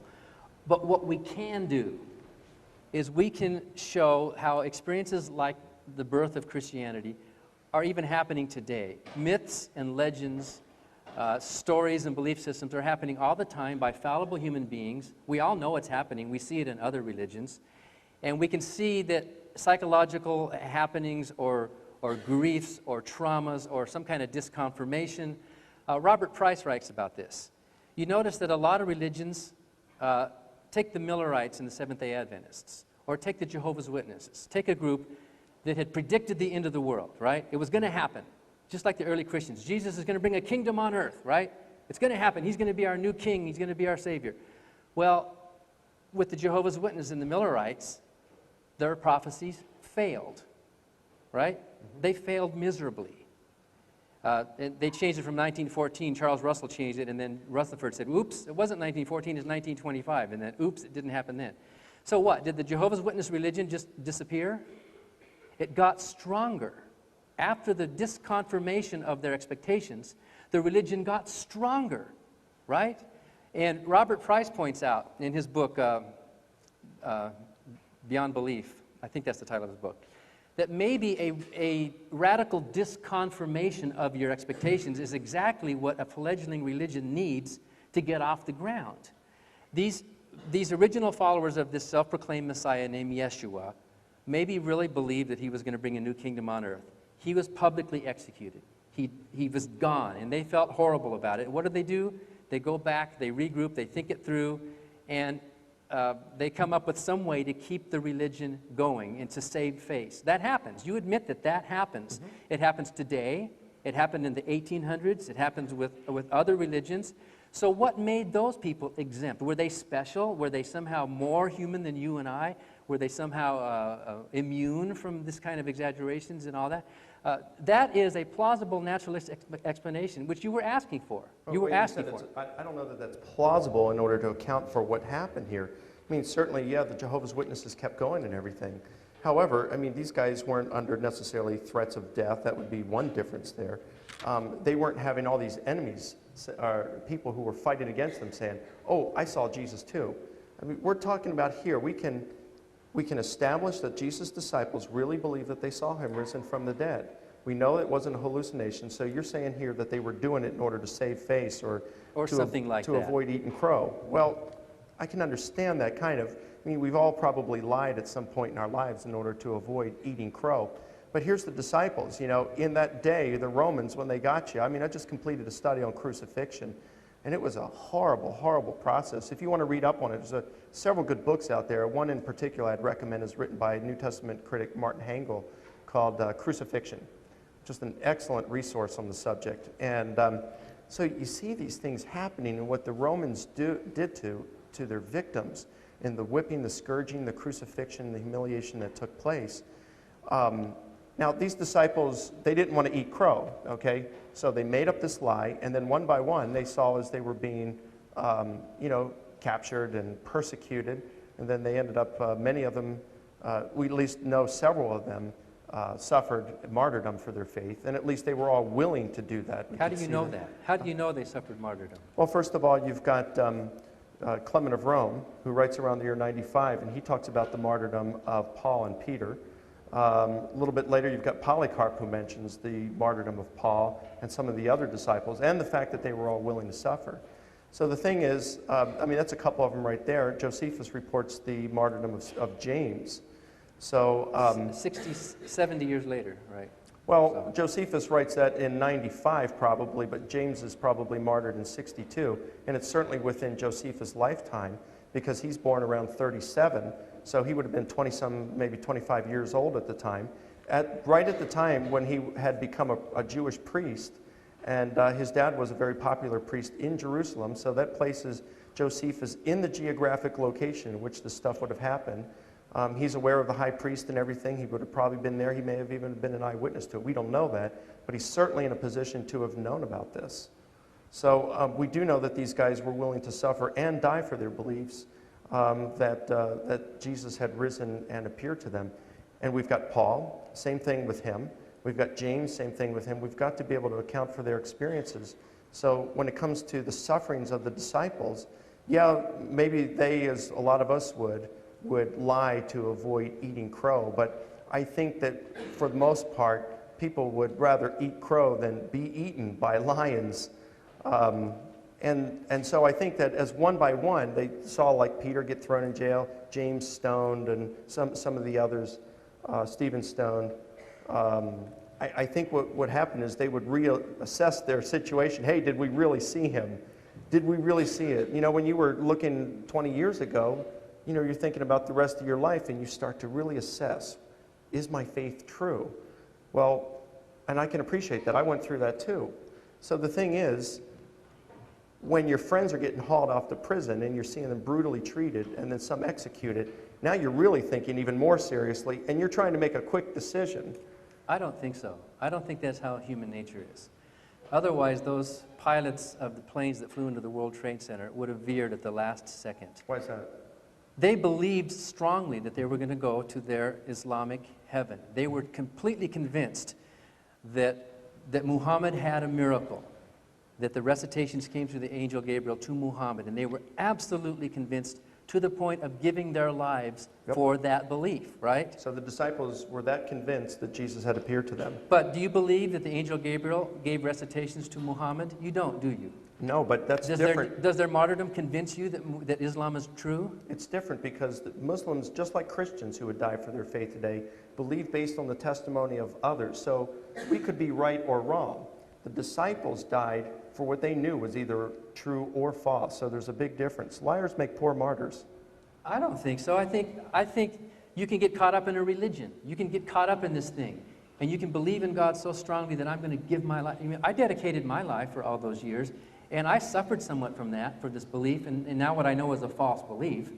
There is no evidence or good argument for a God, and certainly... You mean except for the 5 things I presented tonight that you can't answer? Well, which I rebutted quite clearly. They're pretty weak. They're not even ordinary evidence. So if you want to believe it... I would disagree with that. I think it's extraordinary. Well, I don't. When you have these, and there are no plausible naturalistic explanations to account them, I think that makes it pretty strong. Well, the explanation I give is one plausible explanation, and we could come up with others. We don't have to know exactly what happened. All we have to know is that things like this Would you make it clear what your explanation is?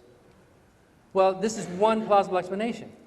That the disciples suffered a radical disconfirmation of their expectations. Mm-hmm.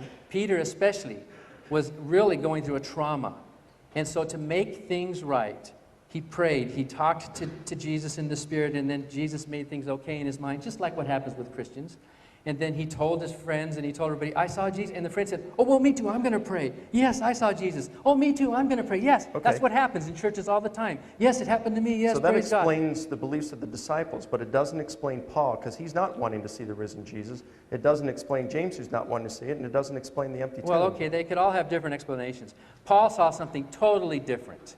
Yeah, I mean, it was a totally different thing. If we can and- expand the causes of hallucinations to anything at will, so everybody's hallucinating the risen Jesus for whatever reason you want, I don't think it was I don't a call that a hallucination. plausible. It was not a hallucination. It was like an inner experience. Like when I used to pray, I used to think God was talking to me. I wasn't hearing a real hallucinatory voice, but I thought the Holy Spirit was talking to me. And I would have told you that Jesus was talking to me. And you would not have understood that as a physical voice, as a hallucination, Sure. but as an internal religious spiritual experience, right? Mm-hmm. So what could have happened back there was similar. These people who were devout believers in God were praying and they're having these religious experiences in their mind. And not necessarily a hallucination, but next Sunday, on Easter Sunday, you're going to have hundreds and thousands of Christians agreeing that the Spirit of Jesus is with them in that room, right? Right. They're going to all testify to that together. There's a kind of drama mentality that happens in religion where we all get on the same page and let's all agree, yes, he spoke to me too. And so that kind of thing happens now. Something like that could have happened then. And as Thomas Paine said, as long as we do have some pretty plausible explanations for the origins of a myth or a legend, then it is irresponsible to jump to a supernatural conclusion. You just don't have the goods there. You might have a faith, but you don't have the evidence. I would agree with you that if... Allow you to change the subject if you like for our last few minutes. All right. I just want to change the subject one way here. Do you agree with me that the number of extraordinary events in the resurrection narrative of Matthew and Luke is greater than the number of extraordinary events in the resurrection narratives of Paul and Mark? The number of the events. I would say in Paul, and I would say that the bulk of scholarship would be behind me on this, Paul in 1 Corinthians 15 in that creed is not producing a resurrection narrative. That's not his intent. His intent is to answer the question posited by the Corinthian church, is there life after death? Are Christians, do we have an immortal soul? And in doing so, what he does is he lists a number of eyewitnesses who said, we saw the risen Jesus, and that happened to both individuals, to groups, to friends, and to foes. And then he says, basically, because Christ lives, we will live as well. So his intent in 1 Corinthians 15 is not to produce a resurrection narrative. So to turn around and say we've got evolution because Paul didn't say this full-blown resurrection account in 1 Corinthians 15, I think would be putting the theological cart before the horse. And when it comes to Mark, no, I wouldn't agree with, I mean, we've got some things like in Matthew and Luke and John that would be like guards, the earthquakes. Earthquakes, angels. No. I think we've got angels in Mark. We have one young man who might be an angel. Notice something else. You agree with me that as the time passes, the number of angels increases. Right? It starts with one young man, then it's one angel, then it's two young men, then it's two angels. You agree that as time passes, that number increases. I agree that the numbers listed in the Gospels will change from 1 to 2. However, I don't think that necessarily means a contradiction there. But you agree that there's a growth, at least in the telling. Not necessarily in the facts, but in the telling. I don't know that I would even agree with that, Dan, because number one, when it comes to this young man in Mark, you look in the ancient writings, and on multiple occasions, both in the Jewish Apocrypha as well as the New Testament, men and young men on many occasions are referred to as... Yeah, I agree with that. It's possible that he was referring to what he thought was an angel. In fact, in Luke, it's a good example. In Luke chapter 24, I think it's verse 4, he calls it young men, or men, who were there announcing in this bright gleaming clothing, men. And then in verse 23, just a few verses later, he calls them angels. So they understood him in that sense. The fact that they're wearing bright clothes is used very frequently in antiquity to refer to divine beings. So I don't see any contradiction whatsoever, because some Gospels say men are young men and the others say angels. And then as far as the 2 and 1, hey, where you've got 2, you've got 1. Well, okay, but I'm just saying in the telling, in the actual document itself, there is an increase over time. Maybe that's not a contradiction, but you do agree that as the documents pass through the decades, the number of extraordinary events and the number of angels does increase across time. You might explain it some way, but there is a pattern of an ascension, an increase in extraordinary events as we get further and further away from the original. Well, what about the Gospel of Peter? What do you think of that? Well, the Gospel of Peter, you know, it's interesting. Yeah, you look at the resurrection account in that, and you find it's very embellished. Yeah. I mean, you find these guys come to the tomb on Easter morning. All of Jerusalem's out there to see it. The bright light comes down. The stone rolls itself away. These 2 angels come down, go in the tomb, come out of the tomb. Their heads go up to the clouds. Jesus' head goes above the cloud. The cross comes hopping out of the tomb. The voice comes out of heaven and says, "Did you preach to them that sleep?" And the cross says, "Yes, I did." So, you know, this is obviously a lot different than what we find in the Gospels. But it is embellished, right? And did it come Absolutely. early? Was that written early or was that written late? Well, we have no evidence at all that the Gospel of Peter came before the 3rd century. So, with So the it was Gospels, late. Sure. Right. Well, you know, the Westar Institute puts it maybe at 85 to 100. But But the it doesn't Westar matter. Institute, the Jesus Seminar, just so everybody knows here, these are a group of very highly critical scholars that are almost as on the far end spectrum, the left spectrum of the theological left as you can go. You can only go a little further than that, and that's like where Bob Price stands, and maybe 5 scholars in the whole world who deny the existence of Jesus. And what's wrong with that? What's wrong with that? What's wrong with being a critical scholar? I don't think there's anything wrong, and I think Bob Price is a very smart guy, but I think that there's good reasons to believe in this data that I've presented here tonight because it is well evidenced. And just because you quote some of these guys on the far end of the theological left, well, they're on the far end, they're on the fringe. And so just, I mean, quoting a few guys, it'd be like saying, all right, well, this is what democracy should be like. And you say, well, no, it isn't. Here's what a few neo-Nazis said. I'm not saying these guys are neo-Nazis. I don't mean to imply that. But say, well, here's what a few neo-Nazis say. Well, fine, I'm glad to know what they believe, but I'll tell you what, I'll stick with mainline. These are 75 plus biblical scholars who know the languages, who have a PhD or an equivalent in the languages and in the study and in the cultures of the time, who are not beholden to any religious group. They are independent scholars. Yep. They're not speaking for the Episcopal Church or for an evangelical. These are scholars who want to know what's true. And not only do they give their opinions, they give their reasons. Yeah, but let's look at, for the most part, as anyone who wants to read the debate between Bill Craig and John Dominic Crossan, I think is very telling. You know, he has an anti-supernatural bias. No, he doesn't. John Crossan does not. Absolutely, because Craig, in the period like we're having here, he asked Crossan, he says, do you believe God exists? Well, it's irrelevant. Well, during the Jurassic period, he says, do you believe that it's factually true that God exists? And Crossan said, well, no, I don't believe that. So he comes to the table with atheistic beliefs to begin with. Of course you rule out the miraculous. Crossan is not an atheist. You're wrong about that. I've read some of his works, and he does allow for miracles. Okay, so he doesn't believe God existed during the Jurassic period, and he's a theist?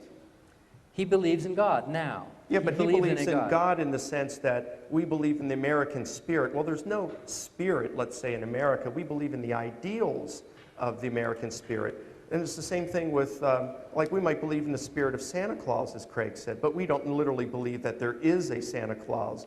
And likewise, Crossan says, you know, he believes in God in the sense that he thinks it's a nice idea.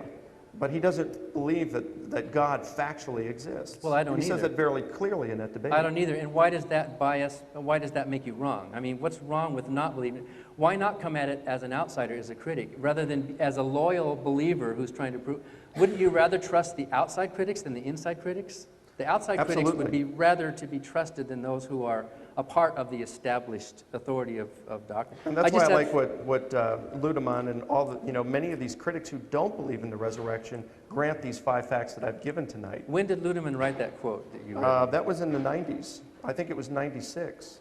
Because, you know, he became an atheist just recently, like about 3 or 4 years ago. Yes, he did. And he might have written that back when he was a believer, and his views have changed somewhat since then. He's in Göttingen University. Well, now he was in that debate with Bill Craig. He became an atheist just after that. So he was toying with atheists at that point. So Bill Craig turned him into an atheist.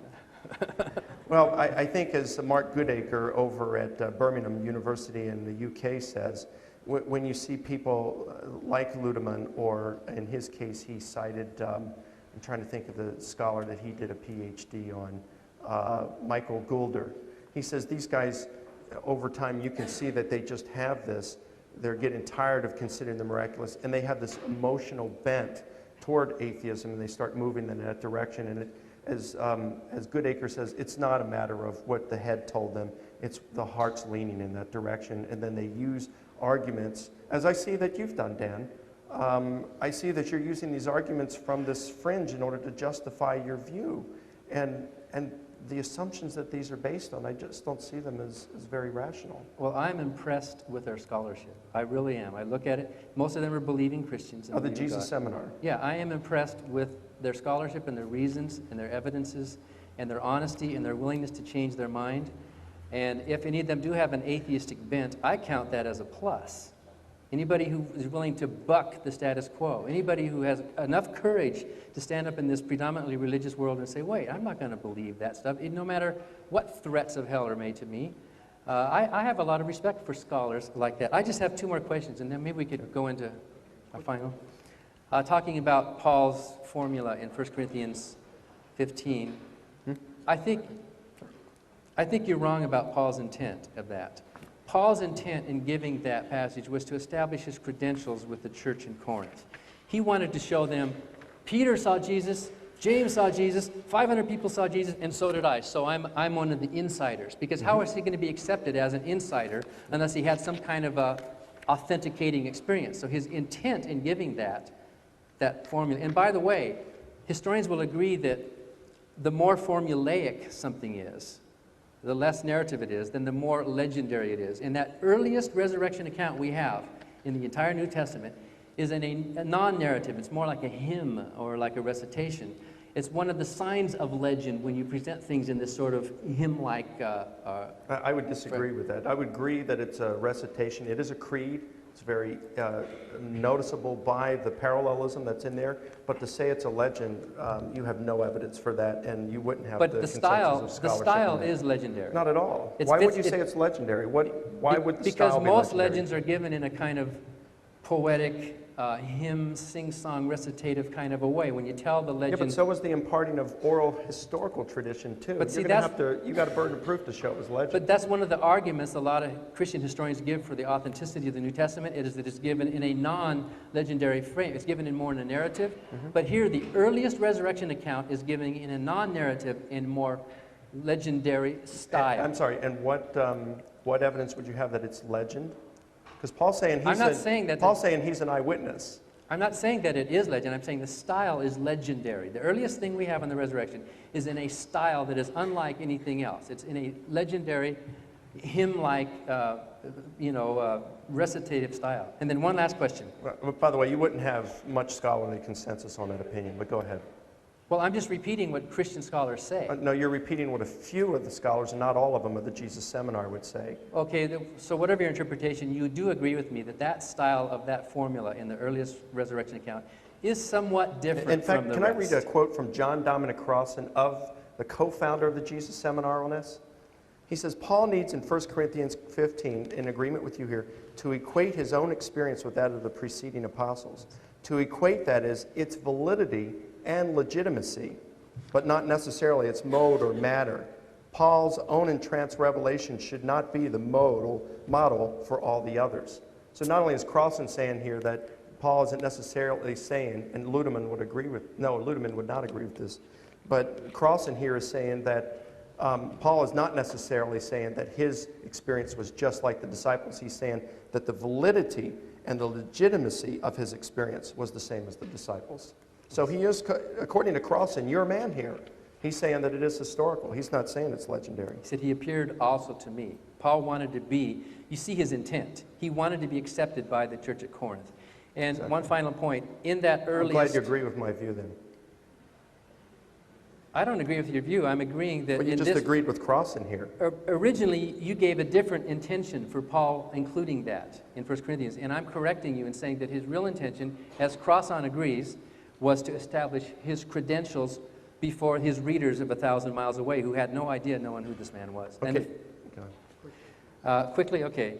You also agree with me in that in that earliest resurrection account in 1 Corinthians 15, there are no women giving testimony. That's correct. Okay. Again, Paul is not doing a resurrection narrative there, so we wouldn't expect him to do that. He doesn't mention Pontius Pilate. He doesn't mention the thieves. He doesn't mention a number of other events. He doesn't mention that this happened by Pontius Pilate on the eve of the Passover during the reign of Tiberius Caesar, which is mentioned by Tacitus and Josephus. But those, what we have in the Gospels are resurrection narratives. That's not what Paul is intending to do here. But you at least agree that they are absent. They could have been there. Peter was there, James was there, and the women could have been there, but they weren't. They're absent from the earliest testimony. Right, because it's not Paul's intent to give a resurrection Whatever narrative. the reason, they're not there. Great. So I'm glad you admit that at least all the disciples, Paul and James, believed Jesus rose and appeared to them. Peter, Paul, and James, if they existed, believed that Jesus rose spiritually to heaven, not bodily. Okay. Thank you for a very rigorous and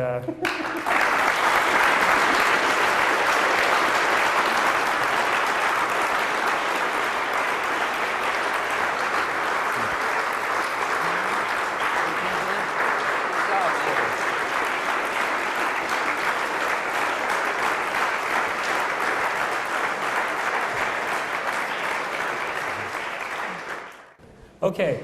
Questions for Dan, please use this, questions for Mike, please use this microphone here. Questions for Dan on this side. And I would encourage you, please, to make your questions concise and to a particular point. And I would also encourage the speakers to have your answers do the same so we can field as many questions as possible. Let's start with Mike, since we've been doing that all night. You said the debate is not up, it's up to resurrection, not inerrancy. I think inerrancy is relevant to the evidence, the contradiction between the Gospels. Would undermine the credibility of the authors. Do you believe the scriptural accounts of the crucifixion and resurrection were related events such as Judas' death are actually consistent with this?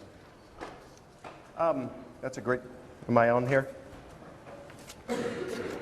I think that's a great question you bring up about inerrancy there. I believe in the inerrancy of the Bible according to the Chicago Statement of Inerrancy. I don't have time to get into that, but you can look that up online through a search engine, Chicago Statement of Inerrancy. And if you look at Article 13 in there, I think it will explain some of what my view would allow in terms of inerrancy.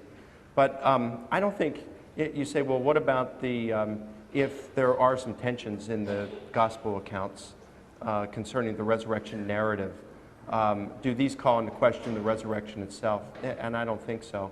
And in fact, Dan himself would admit this, because in his book, Losing Faith in Faith, he makes the statement, he says, do these accounts, he says that what he perceives as contradictions, he says, these do not disprove the resurrection of Jesus.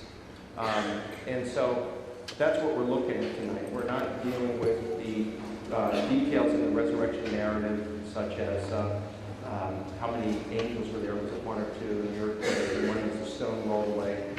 These are other details about the accounts. And I think that these can be reconciled for the most part. But even if I'm wrong on that, we're still looking at the thing about where the basic layer of historical truth. And like I mentioned with the burning of Rome, Tacitus and Suetonius both mention the Great Fire of Rome, but they differ significantly on the details regarding the event. Nevertheless, we can still believe that the fire itself occurred. So even if all of the purported contradictions that Dan would have in the gospel resurrection accounts, even if they were valid, and I don't think that they are, it really wouldn't matter, because the 5 minimal facts that I presented, the 5 facts tonight, still stand. Do I have a chance to respond? I'm fine with that. Maybe the resurrection contradictions don't disprove the resurrection, but they do throw serious doubt on the credibility of these reports. In a court of law, that's exactly what you would do to a testimony. You would cross-examine. You would see if a testimony had contradictions within it. And when you see, I have 17 contradictions here that are really good. Matthew said the women came to the tomb when the sun had risen, but John said when it was dark. Different list of women. Different purposes were given. Was the tomb open when they arrived? Matthew says no, but the others say yes. Who was at the tomb? Different angels, situated in different places. What were the messages? Different messages were given. Did the women tell what happened afterwards? In one case it said yes, but in another case it said no, they didn't. When did Mary first see Jesus? Was it before or after she returned to the disciples? Could Jesus be touched after the resurrection? Where did Jesus first appear to the disciples? Was it on a mountain in Galilee, or was it in a room in Jerusalem? On and on and on and on. We see that under cross-examination, these witnesses would be seriously compromised in their reliability. If they're wrong about this, if they're so sloppy on the supposedly most important document to the world, then what else can we throw at them? I mean, you have to admit it is a pretty sloppy way to get an important message. I agree with a lot of those alleged contradictions that you've just named. Yeah, my question was, you had made a couple of references to the fact of Peter being a liar, and at one point you'd use that as a reasonable enough, fact that to denounce his claim altogether. I was just wondering how you could put faith in those claims at all. How do you know that Peter was a liar? I didn't really hear. Did you understand what he was saying? I didn't understand it either. How about this? Yeah. You had made a reference a couple times to Peter being a liar, and one time used that as reason enough to not believe in his claim. I was wondering how you yourself believe or have put faith in the fact that Peter was a liar. How did I put faith? Well, if you believe the document, if you believe the story that's given in the New Testament, Peter told an admitted lie that everyone knows was a lie. Now, if you don't believe the document, then we can throw the whole thing out, which would be fine with me. I mean, it's a nice story about how this legend started. But you either take the document at face value or you don't. Peter told a lie. We all admit that. Our first witness to the resurrection was an admitted liar just a couple of days before that, who was under mental stress, under trauma. He was a hot-headed guy. He cut off a soldier's ear. He was rash. He was uneducated.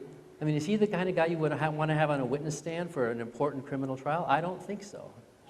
Then would you acknowledge the fact that Jesus made a claim before Peter made those lies, that he predicted that would go ahead and happen? So Jesus predicted that Peter would lie? It says so in all four Gospels, just like it says so about Peter lying, which I'm assuming that's So where Peter had no choice? He had to lie? Well, I mean, he made the claim, and it would seem that Jesus is an extraordinary person. That's why we're all here, right? Well, okay, even if he had the gift of prophecy, it doesn't change the fact that Peter's responsible for his own actions, right? And if Jesus knew that he had such poor character that he was going to lie, and he said so, that still doesn't help Peter's credibility as a witness. His credibility is severely compromised. He's a liar. And he knew that if he were to admit to it in that very moment, that he probably too would find himself up on a cross, and that would probably be reason, because at that point they hadn't had enough belief, right? The sign hadn't been fulfilled, that if Jesus were to rise from the dead, then they would put their faith, and at that point he was still maybe a little skeptical. Well, then Jesus didn't do a very good job of instructing his disciples, did he? They couldn't even stick with him after all these years of training. They didn't have enough faith in his teachings and his example. He's not a very good leader then, is he? Right. At the end, it is about faith, right? And you yourself have put your faith in your belief, just like Peter had to figure out how to. No, I don't have a faith in it. I'm saying taking it at face value. It's probably false. The story is probably false. But if we're going to take that story as testimony, then we also have to take the other testimony that compromises the testimony. Let's give Mike a chance at that. It seems to me, I think it's kind of interesting, your question there. It seems to me that Dan is approaching a cafeteria approach to the Bible, that you pick and choose what you want. I mean, on the one hand, you talk about discrepancies in the Bible and the resurrection account, so let's just throw out the whole thing. It's this all or nothing. But on the other side of your mouth, you're saying Peter's a liar. Well, if you're going to reject all of it because of the discrepancies in the Gospels, why would you accept the part of Peter lying? It seems like that just takes out the foundation for your objection to Peter being a liar. And then I also say that this thing about liar, I think it's so overblown, Dan. I mean, come on, the guy was facing torture and execution, but the fact is he repented and he followed Jesus for the next 30 plus years, served as head of the church, had a tremendous impact. I mean, we've all made mistakes in our lives, no question about it. It's being able to pick ourselves up, brush the dust off, go with the forgiveness of God, and move ahead, and that's especially what Peter did.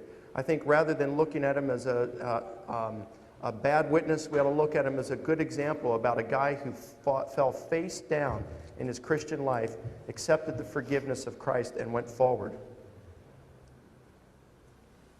I have a short comment and then a question for Mike. Due to medieval history, there were at least 3 dozen pre-Jesus gods that were born of a virgin mother. They died and they rose from the dead. At least 3 dozen of them. Now the question is, according to history, how could this mythical Jesus have been crucified if he died in 3 hours and rose in 3 days, when it took at least 6 days of torture and pain before death would come on crucifixion? Furthermore, he would not have been impaled by a spear. That would not have been a true crucifixion. So how could this Jesus have been crucified and still, it only took 3 hours. I mean, they were supposed to hang on these crosses for at least 6 or 7 days. But Jesus was something different. But there was a whole line of guys being crucified at the same time, I understand. Okay. Thank you for your comment and question, first of all. In terms of the dying and rising gods in mythology, I would say that some good studies have been done on that. Günther Wagner, in his Pauline Baptism and the Pagan Mysteries.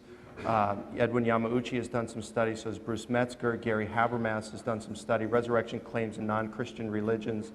And in an article published, I believe, last year in Philosophy Christi, he replied to Evan Fales with some information about that. Bottom line is this: with the exception of Osiris, there isn't a single account of a dying and rising God that precedes Christianity. They all come after the writing of the New Testament.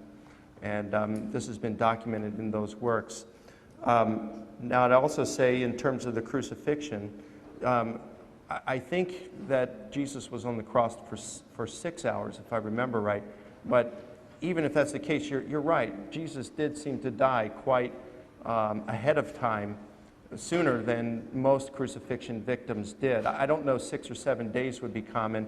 In my study in crucifixion, I didn't find anything. It would say days, but it didn't say how many. And it was a very, very brutal process, I agree. But if you recall, the Jews of the period, according to the New Testament accounts, and in fact, according to the Talmud, it says he was hanged on the eve of the Passover. And again, the New Testament Gospels have that as well. If that's the case, the Jews would have been correct in saying they don't want him hanging on the cross. And so they would have, like the Gospel said, went and did the Crurifragium, of breaking the legs, which was a method described. And the reason they would do that is so the person couldn't push up against their feet, which had been nailed, in order to exhale and inhale, and they would simply asphyxiate. So that would also explain the point you bring up. It would explain why Pilate was surprised when Joseph of Arimathea went to him and requested the body. He was surprised that he had died already. Let me just respond real quickly to the thing about the pagan parallels. In the 2nd century, in the year 150, there was a Christian apologist who wrote these words to the pagans. Listen to this. When we Christians say that the Word, who is the firstborn of God, was produced without sexual union, and that he, Jesus Christ our teacher, was crucified and died and rose again and ascended into heaven, we propound nothing different from what you pagans believe regarding those whom you esteem sons of Jupiter.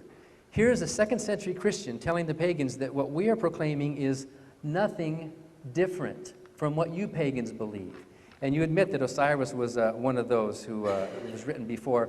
But But it's not really a resurrection. But the dating of the writings doesn't mean that those things were not believed before that time. Dionysus was a god who died and rose again. Mithra was another one who had 12 disciples and who had a Last Supper with his 12 disciples, who was cut from a rock and who died and rose from the dead.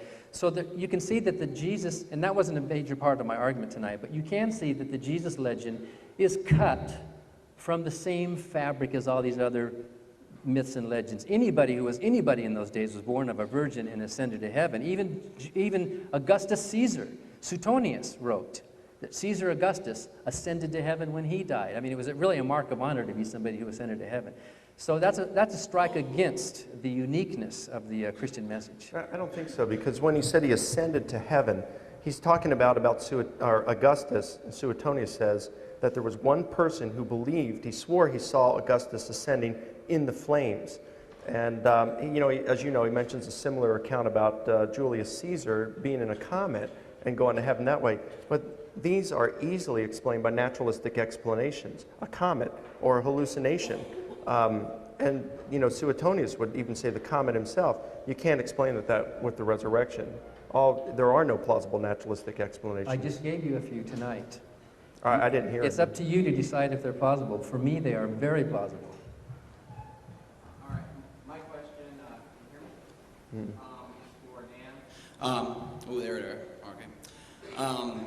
One of your arguments against the resurrection is that there's little to no eyewitness testimony of evidence for the resurrection, right? Is that correct? Of the resurrection itself. Right. Okay. If that's the case, if the resurrection was a lie, if it's like the greatest hoax of all time, or a great hoax, what eyewitness evidence, what credible eyewitness evidence do you have that Christ did not raise, and who was bringing this evidence? Where were they, and where's the written documents of this evidence, and why weren't at least some believers, maybe some of the disciples, speaking out against about this, if they knew it was a lie, if they're credible people at all? Maybe one of them or some of them might have spoke out against it. They were a fanatical religious sect. They were people who traveled the country behind a religious teacher.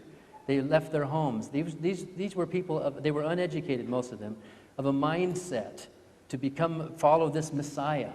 And so they were primed to believe anything that would help further their cause that they had dedicated themselves to. It's not my job to prove a negative. I would ask, if this message is so important, if there really is a God and he really wants us to know that Jesus died and rose from the dead, why doesn't he do it again? Why doesn't he do it now when we have video cameras? Why doesn't he go on Oprah Winfrey and say, hey, I died and I'm back again? Why do we have to rely on this ancient, distant, misty, unreliable historical testimony that we can't even agree on, and you even admit it could be contradictory in some places and still be true? I would ask, if it's so important, why don't we know it for sure? We don't know it for sure. You don't know it for sure. You believe it because as a Christian you want to be on the bandwagon with other Christians because it's a good thing, but you don't know what happened. You weren't there. Okay, there we are. I'm not on, okay, for one thing, I don't feel like I'm on the bandwagon and trying to go with the other Christians. I disagree with that, and you don't really know what I believe or what I decide, so don't try to do that. But, yes, there are people who actually believe that it's true for other reasons other than getting on the bandwagon. There might be some of them, too, but there are definitely people who have enough evidence. Like this? Like what he gave tonight? Sure, what he gave tonight. That convinces you? In my whole life, I'm very convinced. But my question to you is, where's your evidence that where are the people who did speak out? Maybe the disciples didn't, but give us some facts. Like Mike gave us a whole bunch of people that weren't Christians who said that they believed that the resurrection happened. Where are the Christians or the people, outside critics who spoke out against the resurrection? Mike gave us your credible historical evidence. Mike gave us no evidence of any first century doubter or critic who questioned or mentioned or even pro or con outside of the testimony of the followers in the New Testament. All he gave us was things from 2nd century and later. And so, and even if we allow for a little bit of Josephus in the year 95, that's really late. So I would say the absence of evidence is evidence of absence. Because if something truly doesn't exist, the only evidence you would have for non-existence would be a lack of evidence for its existence. So I give to you the lack of evidence of corroborative testimony within the 1st century as my argument. I mean, if there were something, you would have used it, right? You'd be trumpeting it. You'd be saying, look, here's this person who lived in the year 40 who disagreed. You'd be using that, but you don't have it. All you have is the New Testament and a couple of extra canonical books that like the Gospel of Peter, that you do discard because you think. By the way, who wrote the Gospel of Peter? It was a Christian, right? Had to be a believer, right? Probably. Which is evidence that the Christians very early on were tampering with the story. There was that tendency among Christianity to tamper, to edit, to exaggerate. So the very existence of the Gospel of Peter shows that that kind of stuff was going on. Editing, redacting, tampering, exaggerating. That's my evidence. Yeah, it went on later on, perhaps, but that doesn't mean that that's what was going on in the Gospels. And besides, I really haven't even appealed to the Gospels tonight. My appeal has been to the very early sources, the eyewitness testimony of Paul himself, the early creed in 1 Corinthians 15, the Acts sermon summaries. These are things in which the majority of scholars do agree on. And that's why I'm trying to appeal to this basic layer so we don't get into this thing about legendary development. It's irrelevant in our discussion tonight because it's these other sources which are extremely early and come from the eyewitnesses themselves. So you can accuse them of lying or hallucinating or something, but you can't say it was legend because, again, it goes back to the eyewitnesses themselves. So even though Dan tonight has on a couple occasions said second, third, fourth-hand witness, just a moment ago he said the earliest is 2nd century, that's false. We've got the Apostle Paul that goes back to the 1st century, said he saw Jesus. We've got the creed that's dated within 5 years of the crucifixion. We've got the sermon summaries that scholars normally date within 15 to 20 years of the crucifixion. These are very early. But they're in the New Testament. That was my point. Certainly. They are New Testament documents. Yeah. There's nothing outside the New Testament. Well, I mentioned a couple. You've got Josephus, and you're saying he's late, but he's still growing up. He could have certainly, he's in a position to be an eyewitness to So the that disciples passage claiming about this Jesus, stuff. you agree that that passage about Jesus that appears in Josephus does not appear before the 4th century.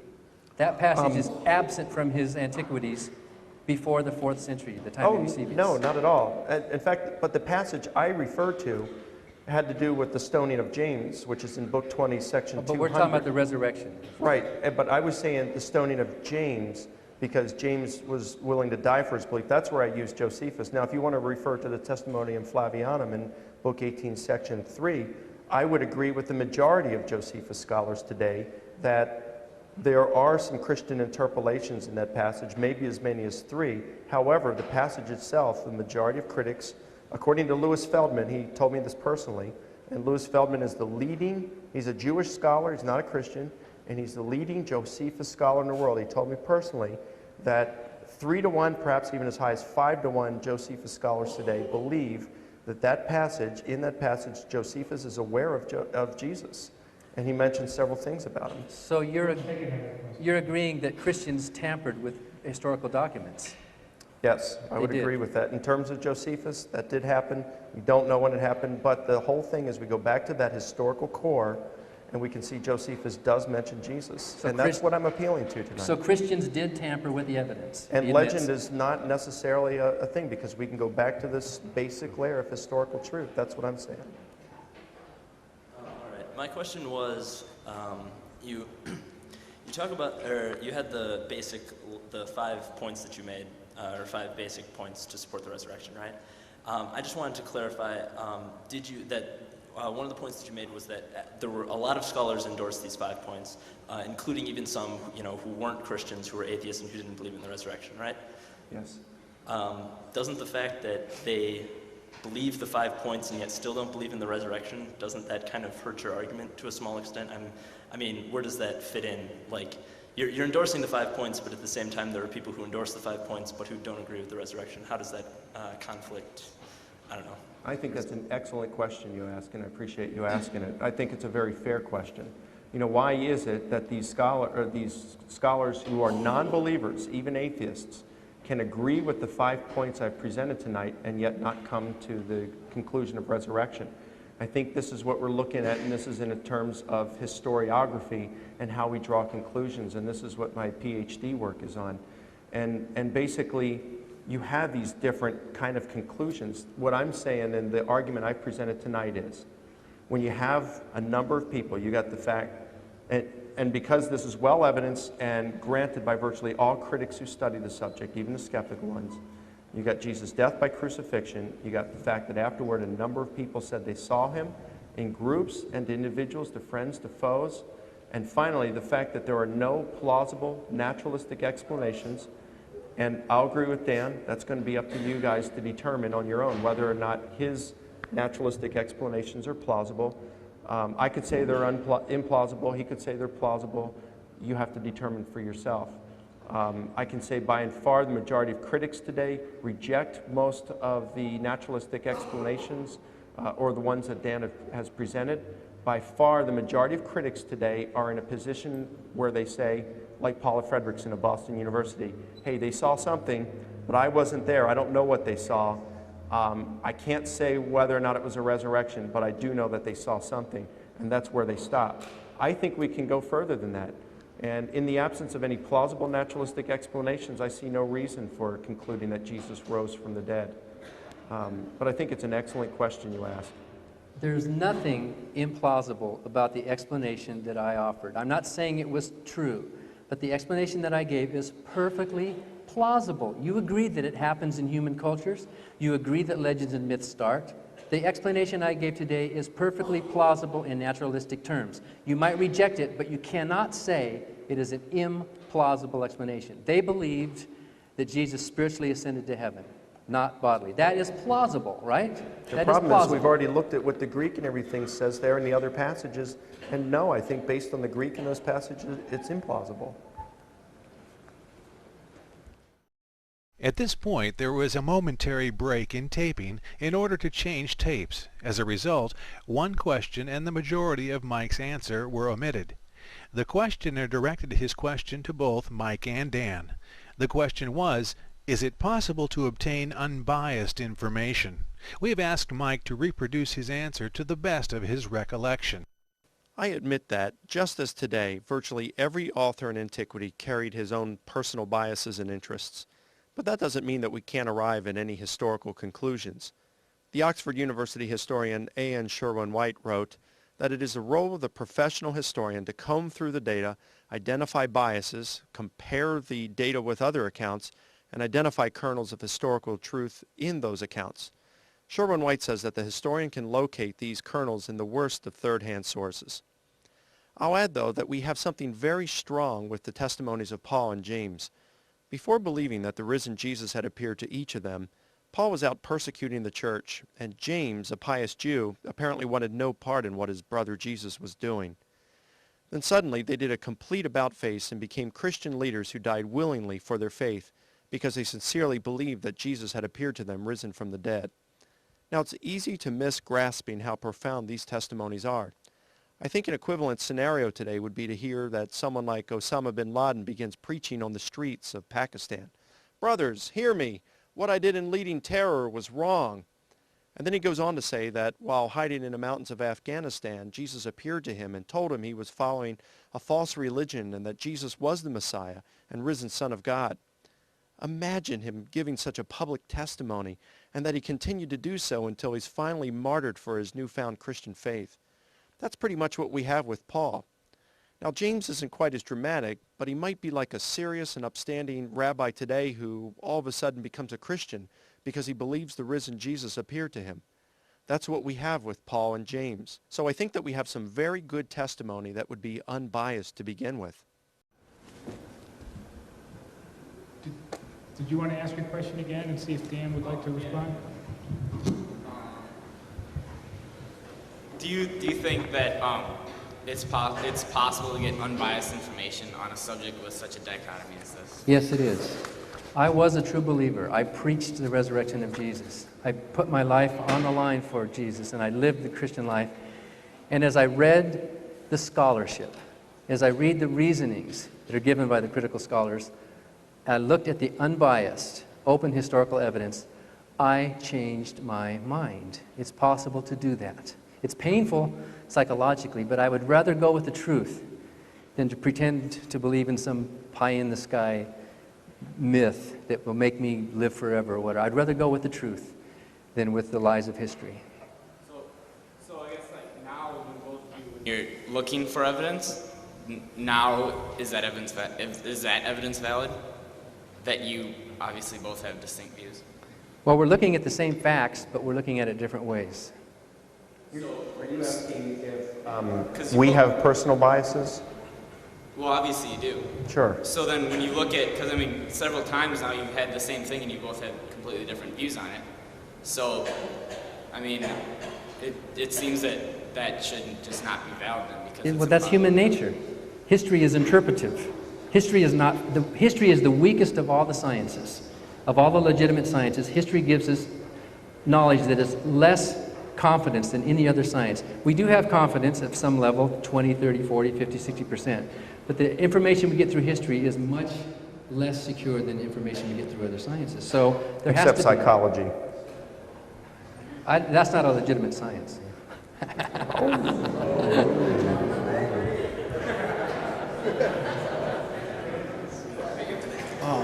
In regards to that, I think they're proving now Newton's laws of thermodynamics incorrect through astronomical data of dark matter, but it's another story altogether. What I wanted to ask was, you referred to the point that Christ was more likely impaled on a pole than he was crucified on a cross, and I was just wondering where you got the data for that. Okay, I don't think that's an important point. I really don't. He was publicly executed in some way, right? That's all that Christians care about. He was public. What does the shape have to do with it? If it turns out that it was a stake, it wouldn't change anybody's faith. He still died and rose from the dead, right? But that word stavros in the Greek is where we get the word staff. It's a stake. It's an impaled, like a skewer. And there is no Christian art that has any T-shaped Roman cross in it before the 5th century. Before then, Jesus was like a shepherd or a fisherman. The idea of a T-shaped method of execution came later in Christianity. And in fact, Roman custom was that people would be publicly stuck up on a stick or on a pole. And some of them might have had some crossbeams in that, but Christians in the 2nd, 3rd, and 4th century weren't talking about the cross, the T-shaped cross then. It only came later after coming in contact with Tammuz, the pagan god Tammuz, which did have that Tau symbol, the T-shaped. And then we start seeing that Christian cross around the 6th or 7th century.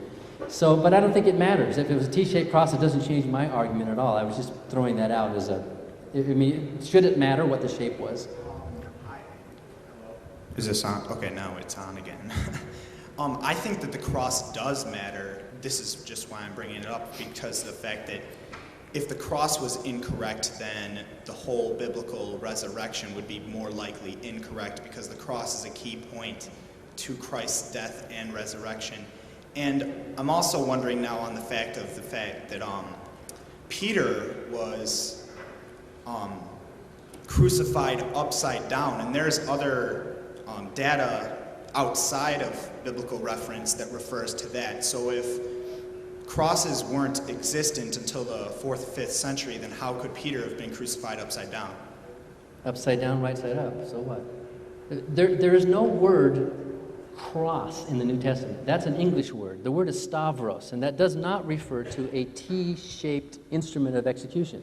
That's just the word stavros. You might think it's a T-shaped cross, but why is that important? He was executed on something, right? So it might be important to show that today these crosses you see on top of churches, it's an imposter, but it doesn't matter. It's come to represent what modern Christians think is the symbol of their religion. The steeple and the spire itself are borrowed from paganism. They're phallic symbols, piercing the heaven. There's no steeples, there's no spires, there's no crosses in the Bible itself. This is later Christian tradition that's built upon what you believe. I would agree with Dan on two things there. Number one, I would agree that the Greek word stauros does not necessarily refer to a T. It is used of many different things. In fact, it's even used not only of a stake, but it's used of the stockades that Peter's feet were put in Acts when he was in jail. So there's nothing in that Greek word that would imply a cross. I would also have to agree with Dan that the shape of the cross wouldn't have anything to do in impacting the resurrection, because if I remember correctly, I don't believe the Gospels say that it was a T. That comes from medieval paintings. However, I do believe that Dan is mistaken in his facts once again when he says that there is no reference to T-shaped cross prior to the 6th or 7th century. Two early writers, Barnabas and Lucian, who write between the year 70 and 135, both mention how the cross was patterned after the Greek letter tau, or which is RT. Moreover, you've got gemstones that date from the 2nd and 3rd century that archaeologists discovered, which depicted, they were ancient jewelry, and they depicted Jesus crucified, and they showed the crossbeam. You also have graffiti that dates to the middle part of the 3rd century, which depicts a crossbeam as well. So I think he is... Crossbeam, I've seen that. No, it's like this. It's like the T. Now, in terms of Peter being crucified upside down, we do have that, I believe, from Clement of Alexandria, who writes around the year 210 to 220, something like that. But his death is mentioned earlier by Clement of Rome in the year 95, but he doesn't mention the manner of his death.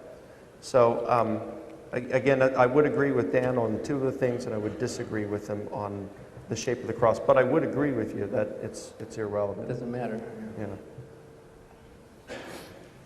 Hi, I think I got kind of a comment for both of you and a question, so just give me a second. I wanted to give you a little more credit than I think people are giving you, because you're arguing completely within the bounds of Christian mythology to negate it without having to stretch to, you know, whether God exists at all, because that is another huge, huge problem for Christianity or for anything. Christianity is a religion that believes it's right, and that's one of my huge problems with it, because I think you gave a little undue credit to the situation of Paul falling off his horse, seeing the actual physical, whether it be the post-physical or pre-physical body.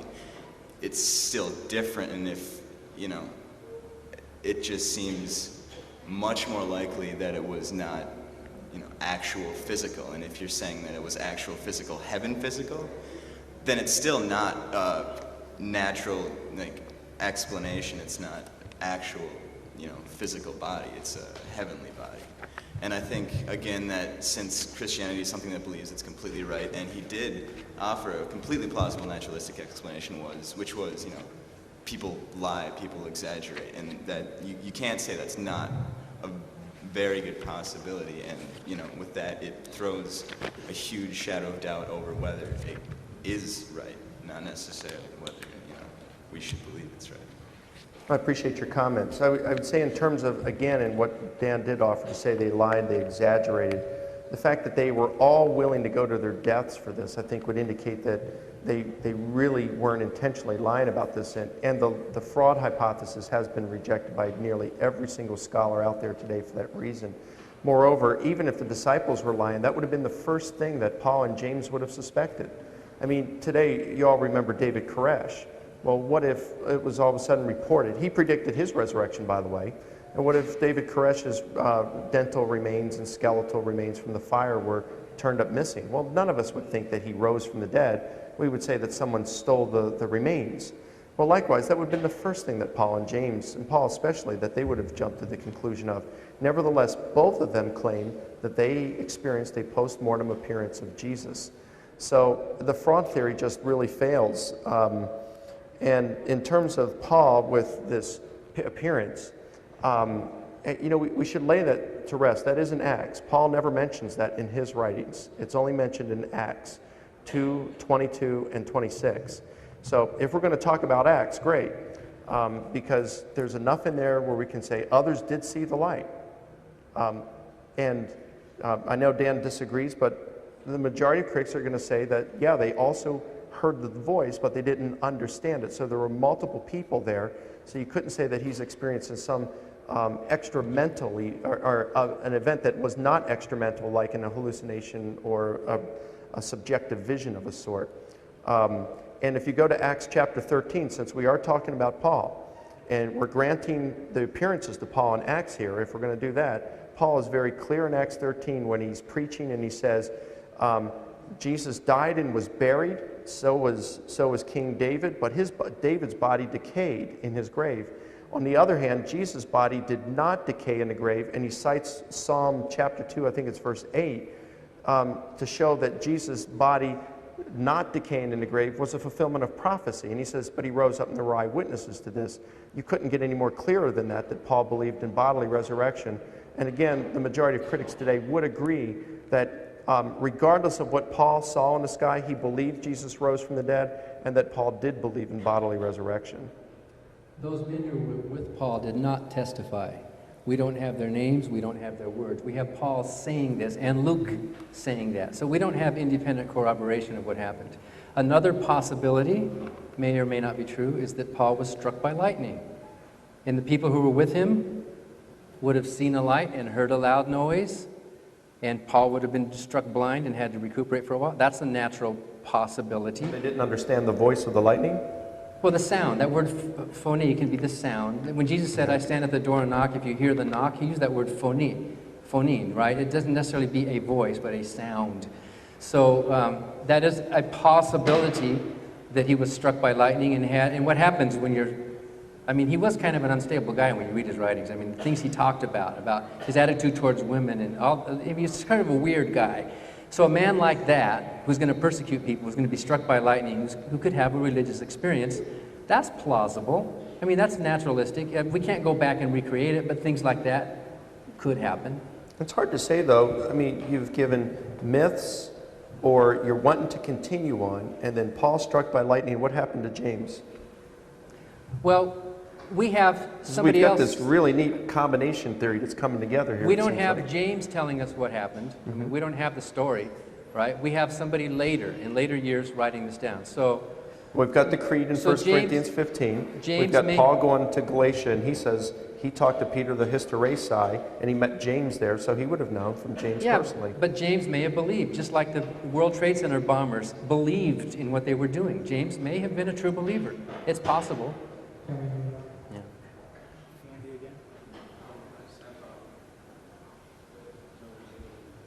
Hello, hey. Just for the last 4 questions, I ask that you make it real quick. One question, and then the debaters get a little bit. I think we don't want to rebuttal. I think that's what we don't want to do. Okay, I have a question more for you and then a comment. In the beginning, when you were talking about the resurrection, you had stated that it wasn't extraordinary, and part of that was because the disciples didn't act as if it was an extraordinary thing, that when they stated that Jesus was resurrected, they kind of were like, no, he didn't, and they didn't treat it as something extraordinary. And then later on, you go on to say that part of why the resurrection story took off was because the people over-exaggerated because of their religious fervor. Now, I might be misinterpreting this, but it seemed like you're using 2 different lines of reasoning, and one saying that they didn't act appropriate as it being extraordinary, and then one saying that they over-exaggerated and where religious fervor is what was propagating the resurrection. And God is going to have Jesus come back. It says so in Revelation, and we do have TV cameras, so we'll be able to catch it the second time. Well, you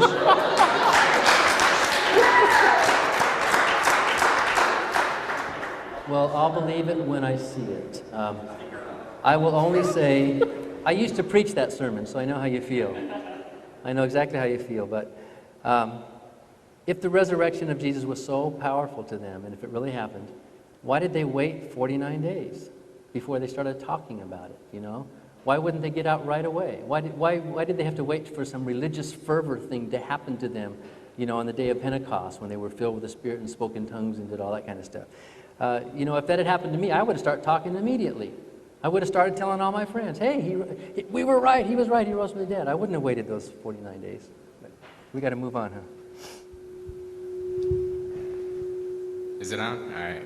Well, I've been up here for a while and I've been listening, so I kind of lost my train of thought. But the apostles and the disciples were followers of Jesus, and you would agree with me that they'd want other people to listen to their teachings and everything, right? In saying that, why? All right, sorry. I'm bad at this. I'm sorry. So if they're gonna write a book a couple of years later, the Bible, would they put in negative things about Jesus or things disproving Jesus into the book if they wanted people to read it and follow Jesus? That's a good question. I do think that they did put in a couple of things in there. One of the things I mentioned about the criteria of enemy attestation a few moments ago, another one of the criteria is the criterion of embarrassment. And we applied that to the empty tomb with the women, that would have been embarrassing to first century Christians. So that's why most critics today would say it wasn't an invention. The empty tomb tradition wasn't an invention, because if it was, they wouldn't do something that was embarrassing. Same thing for things like, the disciples themselves are saying they didn't believe, and that would seem to discredit them as witnesses, because here Jesus had told them, and they just come across, if they're writing the Gospels, they're the ones portraying themselves as a bunch of knuckleheads, because Jesus had told them on a number of occasions, I'm going to rise from the dead, I'm going to rise from the dead, and they're not even expecting it. So that's a thing. You've got the same kind of criteria embarrassment in terms of the claim of Jesus to be the uniquely divine Son of God in Mark 13:32, where he says he doesn't know when he's coming back again. The scholars look at those things and they'll say, wow, well, there's no way that Christians would have invented that and put it into the text, so it must be an authentic saying of Jesus. So did that answer your question, kind of? Yeah, I'm sorry. I think it was a good one, though, whatever. Sure. I appreciate your waiting, though. And if you want to talk afterwards, I'll be around. Hi. I sort of have a quick questions for both of you. Let me first let you know where I'm coming from. I'm a Muslim, okay? So there's basically where my questions are coming from. So for you, Dan, I guess that a lot of your arguments were that the text that we have, the statements that we have are contradicting one another, are coming much, much later than the event they describe actually happened. However, the Quran, the book of Muslims, is written, and it is as is from the day that it was written, and there is no much controversy about that. Have you taken a look there? If not, sort of to know about it, just to say what they say about Jesus, what they say. We have a tremendous respect for Jesus, as you probably know, just as a prophet. And then my question for you, Mike, is as far as I know, and I might be wrong on that, but as late as the 300 AD, there were still controversy in, for example, the Nicene Creed and the Nicene Council on the nature of Jesus. Were he a prophet? Arius and his followers used to believe that he was actually a prophet, and even though they weren't as sizable as the other side, but the other side was basically put forward, I mean, the other side being that he was Son of God and so on, basically because of the emperor at that time, if I understand correctly. So can you comment on that? Sure. In terms of the Council of Nicaea in 325, right, they did debate on the nature of Jesus. The big question is he God? And yes, Constantine was presiding over that. Yes, he did present some pressure, and he held to the deity of Jesus. You could put forth a case, I agree, and say that just because that council decided that doesn't mean anything. However, later on, with Constantine's successor, and the next, there were two more councils within the same century, 357 and 378, I believe. And those two councils upheld the decision at the Council of Nicaea, even when the next emperor was against it and was threatening them with their lives to deny the deity of Christ. They still upheld it. But I think when it comes down to who is Jesus, is he God? Even though I may respect what some of the council said, I'm going to look at the scriptures myself, and I think that there's some really clear scriptures like John 1:1, Colossians 2:9, and some others which certainly paint the deity of Jesus, and that it's found in the New Testament and the Apostolic Fathers. I need to respond to his question about the Quran. The scriptures that you look to were written by people. The Quran was written by people. There are contradictions within the Quran. We don't have an original version. There's a lot of Islamist scholarship that shows that the formation of the Quran is under a lot of doubt. They don't know what the original one is. The surahs are some are authentic and some aren't. I've just been reading a book by Ibn Warraq on the formation of the Quran, and it is not as solid and not as clear as you make it seem to be. I debated an Islamic scholar last January in Queens, New York, and discovered that the Quran has just as many problems as the Bible does when it comes to knowing the authenticity and the reliability of it. So I disagree with your claim that the Quran is that. It has a couple of nice poetic passages, but it's not a very inspiring book to me, and neither is the Bible, actually. So, I have to disagree with that. It is very inspiring, and I know of little scholars that say the things that you say. And indeed, the Bible in itself has some inspiring passages even for everyone. Thanks. Okay, I've got a very quick question for Dan. Dan, yeah. Are you happier since you gave up God? Yes, I'm much happier since I gave up God, yes. Okay, me too. Thanks for coming out tonight. Right. Closing? Yeah. Well, thanks for staying through all this. This was an ordeal. It's more fun for us, I think, being up here. And thank you, Mike. I really respect your openness and your willingness to debate. A lot of Christians are not willing to do that. They just want to believe by faith and not dig in deep. And I admire that in a person like you. You're a good man. The idea that I presented tonight is that the story of the resurrection of Jesus is a legend, which means that it started as a simple idea that Jesus spiritually rose, and later, through the decades, grew into a more exaggerated, more extraordinary, more outrageous idea in Luke and John and later in the Gospel of Peter and that. The facts that I gave tonight support that, and Mike agreed that at least in the telling there's an increase in the number of extraordinary events as time passes. We disagree on many of the other facts. But let me talk about this. The idea that the story of the resurrection is a legend, it's not such a bad idea. It's a very respectful idea. It's respectful of the humanity of the early Christians. We do know that the human race possesses an immense propensity to create and believe and propagate falsehood. We all agree with that. So what makes the early Christians exempt? Weren't they just people? Did they never make mistakes? Were they so superhuman that they always resisted the temptations of exaggeration and rhetoric? Did they have perfect memories? Do you have a perfect memory? Given the discrepancies in their accounts, why not treat those early believers like ourselves? Not like cartoon characters, but as real human beings with normal human fears, desires, and limitations. The fact that my grandmother was hallucinating did not make me respect or love her any less.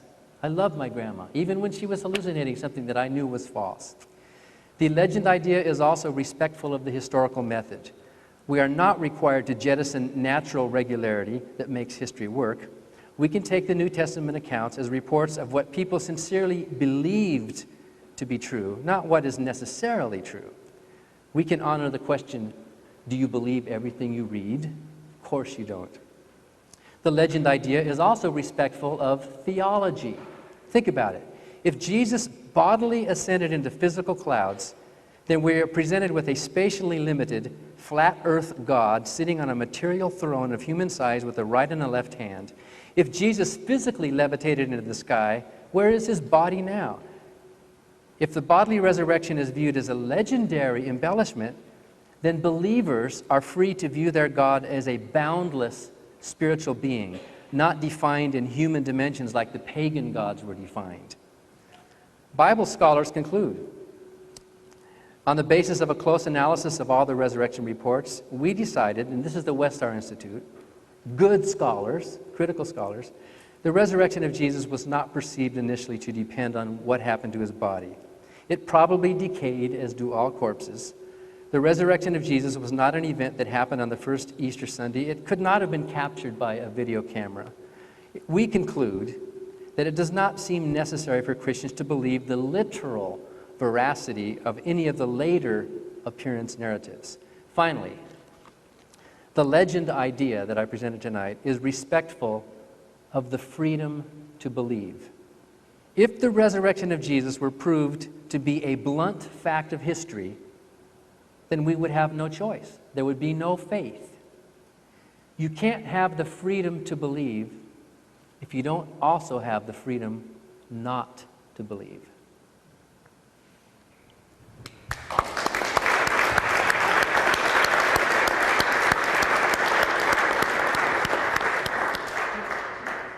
I too would like to thank Dan for the gracious manner that he has displayed tonight, and I just want to let him know that I've appreciated this debate. This has been fun.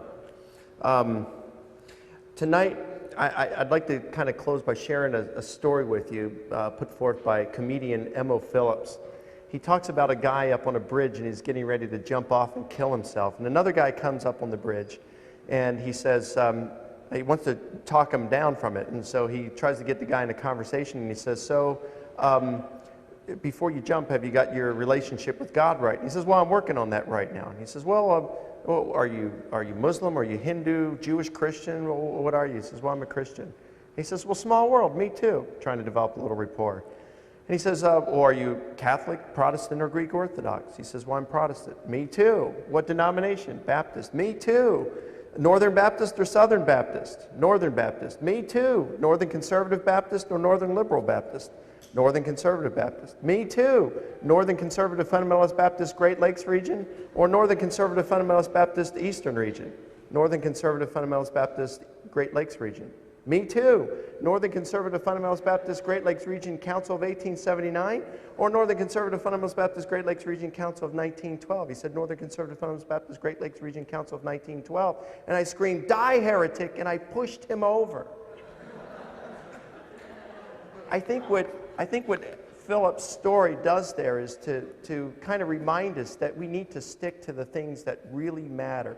And see the things even about the bodily resurrection and the inerrancy of Scripture are things even upon which some Christians disagree on.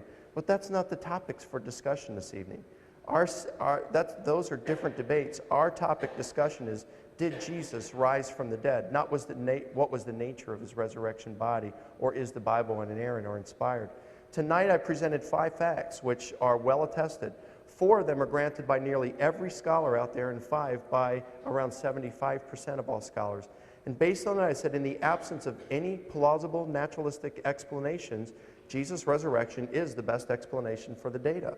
Well, Dan responded by saying, well, it's a legend. It evolved from belief in a spiritual resurrection to bodily resurrection. But I pointed out that, no, Paul did believe in a bodily resurrection. We can see it in the Creed in 1 Corinthians 15. What goes down in burial comes up in resurrection. We can see it in Romans 8:11, where he says, just as God raised Jesus' mortal body, he'll raise yours too.